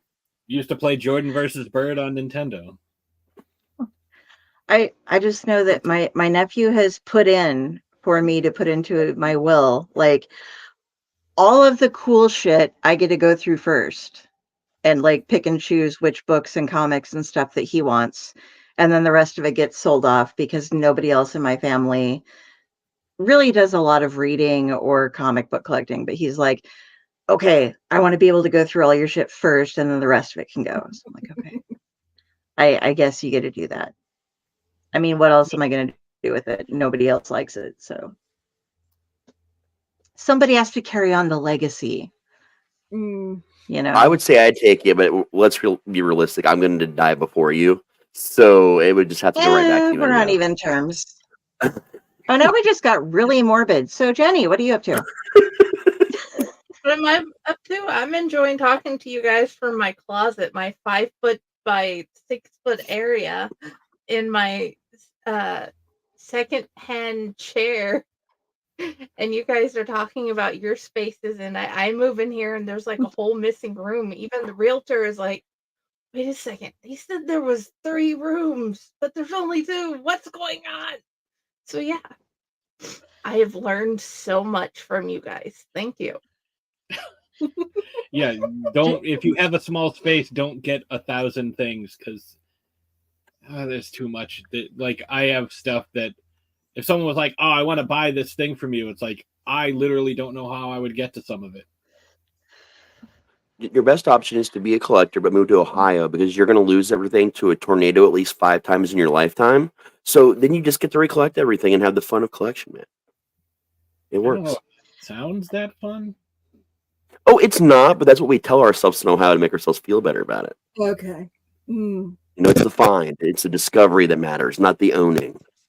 Yes. When you get the Holy Grail for the 5th time, that's when it matters more. That makes sense. So, okay, we're pushing over 2.5 hours here. I want to just ask you guys, first of all, what else do you have coming up that you would like to share with us? Any festivals we can tune into, try to get virtual passes to, or if we live in the area, physical passes to? I don't know if anything's in Nebraska or Ohio at the moment. I have submitted to a couple of online festivals, but I won't know for a while whether or not. I think one of them is like around Halloween time, so I won't know for a hot minute whether or not I got into that one. But no, so far everything's just been, kind of local in the New England area. I have submitted to a couple of different places outside of the New England area, but again, I don't know when I'll. We have people that watch from a little bit of everywhere, so we have actually a decent number of New England watchers. Yeah. I'm trying to look. I have my Film Freeway thing pulled up where I love Film Freeway so much, man. It is so organized. I love it so much. Like, it makes me so happy to use it. I have one in like England, but I won't know until like submission date was August 15th of last year. My notification date will be September 14th of this year. But what we can promote is tickets are already on sale for the 2025 edition of the Dead of Winter Horror Festival. Oh, yeah. Vendor spaces and tickets are already going. So that is the horror festival that we are part of the committee that puts that on, as well as the Dead of Winter Entertainment Group, which is something that has recently... like as in the last week and a half. Yeah. We're part of that, and really what we're trying to do is just so it's ourselves and our friends from It Came From the 508 Productions thus far. What we're trying to do is really create a home for New England horror, independent horror. So, more specifically, a place where, when people think of horror and they think of entertainment, they think of film, their attention always goes to the West Coast. What's Hollywood doing? What are they doing out there? And we New kind of York, want to be sure. like, well, hey, you know, you need to pay some attention over here. Like, look at what we're doing, because the independent circuit is so incredibly talented and creative and has all of these really interesting and new, fresh ideas, the ideas that people are craving. But for some reason, Hollywood just won't bite. So, you know, we are in the process of trying to elevate these filmmakers and create distribution, create theatrical releases, you know, really just try to create a platform for these creators to showcase their stuff. Nice. It's amazing. That is very awesome. And yeah, I've seen you guys tied up with the 508 and with the Dead of Winter stuff. I think we have that in the show notes, depending on where you are, up, down, all around. I don't know. Where the links? Where they go. It depends And on that'll where you're be watching us February from. 22nd and 23rd of next year. Yeah, so the horror, Okay. we had our first horror And where is that festival located? at Mechanics Hall in Worcester, Massachusetts. Okay. Yeah, so we had our first horror festival this past February. It was just one day, and it was such a success, and we thank everybody for participating in that. You know, it's something that, you know, as a group we've been wanting to do for a while. You know, We had really 4.5 hours of really just films. create you know, it's not quite a convention and it's not just a film festival. It's a combination It's a of horror the two, you know, really showcasing the best and the brightest of what New England has to offer as far as creatives go. So not just film, but, you know, in the vendor space you have artists and, you know, crafty people and all of these different artisans and stuff, you know. So it's a chance for people to just come see, you know, what New England horror has to offer. And we price things very reasonably, so people don't have to worry about, like, I'm going to spend all my money. Well, and that's another thing too. You know, we've been to many conventions. We all have, you know, and many film festivals, and we have horror stories from you know, but like, well, this works and this doesn't work, and I hate it when they do this, and I hate the, you know, the overcrowding and, you know, the lack of spacing and the accessibility and all of this other stuff. So, you know, we all have such knowledge, you know, and experience, you know, going to these types of events. And that's why, you know, we decided that we want to not only put on an event, but put it on with not from a capitalist standpoint, but from the standpoint of, you know, the attendee. You know, how can we make it so that you have the best time possible? And for every, like, a vendor table for 2 days is $250. Like, wow. Yeah, like, that's unheard of. You know, a very much unheard of. Pass is $90. Like, and that gets you priority seating for the films. That gets you, you know, the swag bag. The VIPs have not been announced yet, so maybe you don't. Oh, I thought that was already on the website. It was not announced yet. No. So maybe you retract that. Redacted. So for something like that, you're usually looking at like $250 for something like that for a lot of cons that I've seen for that sort of thing. Like that's actually amazing, man. Yeah, it's somewhere around. Yeah, there. so, you know, we're really trying to keep, you know, because again, a lot of people who go to these types of conventions, these types of events, are creative types who, you know, it's like, we don't want to pinch, you know, we don't want to rob you. You know what I mean? We want you to be able to spend your money with our vendors. Right, exactly. You know, so it's like trying to make enough money where we can just keep the event afloat. You know, and not, you know, because sometimes you go to these events and it costs so much just to even get through the door that you don't really have much money to spend elsewhere. Right. Like, you're spending all your money just to get there, and then you can't do anything. You can't buy a snack. You can't have a drink. Well, that's the other thing. We have, you know, multiple bars.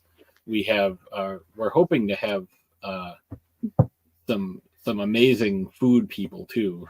Yeah, so, you know, we had an amazing time this past year, and we're only looking to elevate it even more for next year. So we already have some crazy stuff planned that hasn't been announced yet. We're also in the works on several different things, including a major sponsor, which I still can't wrap my head around the fact that they even want to sponsor. Yeah, you know, the fact that they even want to sponsor us, let alone, you know, the fact that they are. So yeah, so that's the big thing where we're pushing right now. It's just the Dead of Winter Horror Festival and the Dead of Winter Entertainment Group. He's in the process. You're in production on Dick Pick. I'm in pre-production on my next project, which will be filming this fall. I also have my super secret project. And you have a super secret project that's so secret I don't even know about it. You know, and then just trying to continue to make the festival circuit with what we have, and you know, support our friends who are other creative types and filmmakers, and really just try to celebrate the community that's here. That's awesome. That is very awesome. We're like twins, by the way. We share a brain. It sometimes bounces back and forth. Also, where would you like people to connect with you on Facebook or any other form of social media? What is your preferred way of dealing with people who just want to get to know you, who might not already know you? So well, you can follow us at Magenta Manor Productions. It's Magenta Manor Productions. Search up, find us on Facebook, YouTube. We're at Magenta Manor Productions on Instagram, so you can definitely follow us there. For me personally, I'm Ash's Home in Rahal. If you want to friend me on Facebook, let's be friends. Let's talk. Or you can follow me on Instagram. I'm at Miss Von Nightmare. That's MISSVONNITEMARE. And that's really all I have for social media. I don't fuck with the rest of the stuff. I can barely be bothered enough to do the Facebook and the Instagram, and I don't do anything. And half of that else. is just cat videos. Yeah, I know, right? Yeah. For me, it's you can also follow us Throw Down Thursday podcast. Oh yeah, we do that too. Throw Down Thursday podcast. Yes. Coming up on 8 years on that. Wow. But yeah, we for me it's on Facebook I'm PJ Rahal, but everywhere else it's Patrick Rahal. Professionally I go like any of my IMDb stuff is all Patrick instead of PJ. But both work. Dead of Winter Entertainment. Nice. Follow all those guys because there is some great stuff coming up on those. Like I've seen some. I was going through your stuff and being like, "What do I choose?" There are so many different things to like ask about, and you covered them all, which is great. Any future podcasters, by the way, these guys know how to interview themselves. So if you have questions, they know what they're going to be. And as you saw, it was great. We got so much information and so much amazing content from them. You guys are beautiful guests to have, and thank you for that. Yeah. Oh, Thank you so much for having us. This has been so much fun. Yeah, like people, we haven't. I don't know if we've really been on a podcast to talk about our movie No, stuff. this is our first time actually, aside from our own podcast, talking about what we're doing and stuff like that. Yeah, this is our first invite to actually talk about the film stuff. So thank you so much for having us on. We really appreciate that. Which is why we're a little shaky. It's like, oh gosh, how do I know how to promote myself via like podcast stuff? Like, oh yeah, Throw Down Thursday. Here you go. This is what we do. But like the film stuff, we're still a little shaky. Magenta Manor has only existed since like the end of June last year, so it's not even a year, and we're already on our 4th film. Dude, that's amazing. Crazy. I hope we made this process like super fun and easy for you guys, and just know that we've got like 12 or 13 different shows of different subjects. So if you like any of them and just want to be like, hey, I'm going to pop on today, just tell us. Yeah. Anytime you guys want to talk about anything ever. Anytime. So we're going to go through and say our goodbyes. If you guys could stay for just a little bit after the show, that would be awesome. Yeah. Raz, where do you want people looking for you? You can find me at raztslasher.com. Also, if you just type in my name, Dr. Raz T Slasher now, you'll find me on most social medias. But if you contact me through all of those social medias, you're going to talk to the #1 Raz cosplayer in the world, which is St. Friday down here. She knows all my socials because also, like you, Ashes, I don't social media well. I'm really bad at it, but Friday down here is amazing, and she helps me out with all that stuff. Otherwise, tomorrow morning, look for me at your mom's house. And that's about it for me. As far as I go, and we always let Jenny go last, you can find me at Carrie, Kari, Sanders on Facebook. And if you see this, it is me.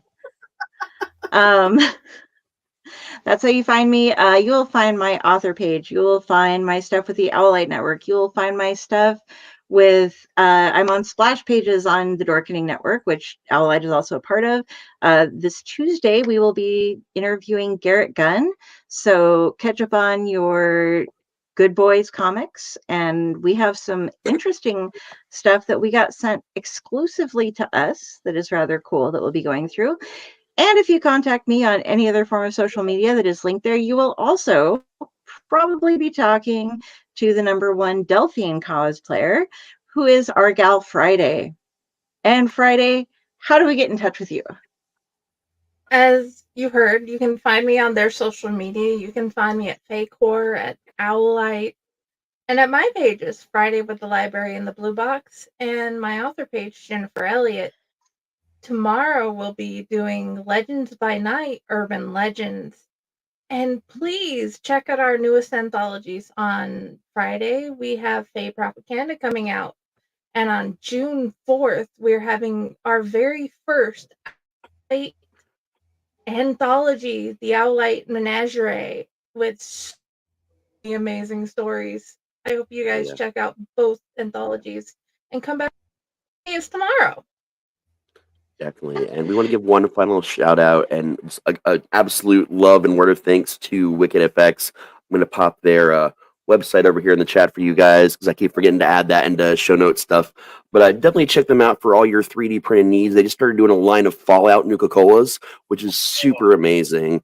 They do a lot in the haunt industry as well. Like, if you go to that page, you're going to see a lot of their haunt stuff. They've got, like, ice cream cones with full, like fangs that are about to eat your face. They've got popcorn buckets that are about to eat you. Like, all of their stuff is absolutely amazing, and it's definitely worth checking out. And they're the ones printing our network trading cards, which I just got a big update on. We're working on packaging now for them, which we didn't even expect. So we're going to have premium editions now also, in addition to the regular editions of the cards, with some really cool 3D printed packs. So we're really excited about that. And they might be possibly working on something for me that involves a pinhead charcuterie head where you have like little cheese and meat sticks that you can place into where the pins would go on his head. Oh, dude, these people can do anything. They now have a mobile scanner. So there's something you love, you want to see turn into 3D. They can actually bring their mobile scanner. They can actually scan entire people and make costumes out of them. Like, they can do anything. It is amazing. I think they're up to 25 3D printers of different sizes now. Wow. Yeah, it's fun. nuts. They can do all sorts of stuff. Last thing, folks, we have a bunch of different links that you can like and follow us on, and we are working on building up those numbers. So if you just click on the show links and just like, follow, it costs you nothing. We're working really hard on getting our Twitch channel built up because we do a D&D podcast every Thursday. It alternates between 2 different campaigns. And once we reach 50 people following us, which is free, you guys get to start getting benefits. Like, if you're watching, it builds up your channel points, and you can spend those to do things like, oh, this person is going to get a bonus to their next saving roll. Oh, this person is going to get a little fairy that comes out from Zelda and gives them a kiss and gives them back like 3 hit points so that they don't die or something like that. So if you come out and do something like that, all you have to do is do a couple clicks and we would love you for it, because we are getting so close on some of these to being able to give you more content so that you can interact with us for it. So I think that's what we've got tonight. And thank you guys so much for coming on with us. I'm so in love with your production. I'm looking forward to getting to see all of the films, and I'm going to be signing up for stuff, and I'm going to get some merch too. So yeah, you have merch, right? Yes. You get it? Yeah. We go to merch. Well, and there's more coming through Dead of Winter Entertainment. So yeah, so definitely stay tuned on that. There will be shirts. Oh yes. All right. And they will be gorgeous. And this is the color of magenta. As you can see, we have sponsored them throughout the entire thing. We match her hair so well. If you have any wine questions, contact Ashes. And for all of you, thanks for showing up, and good night.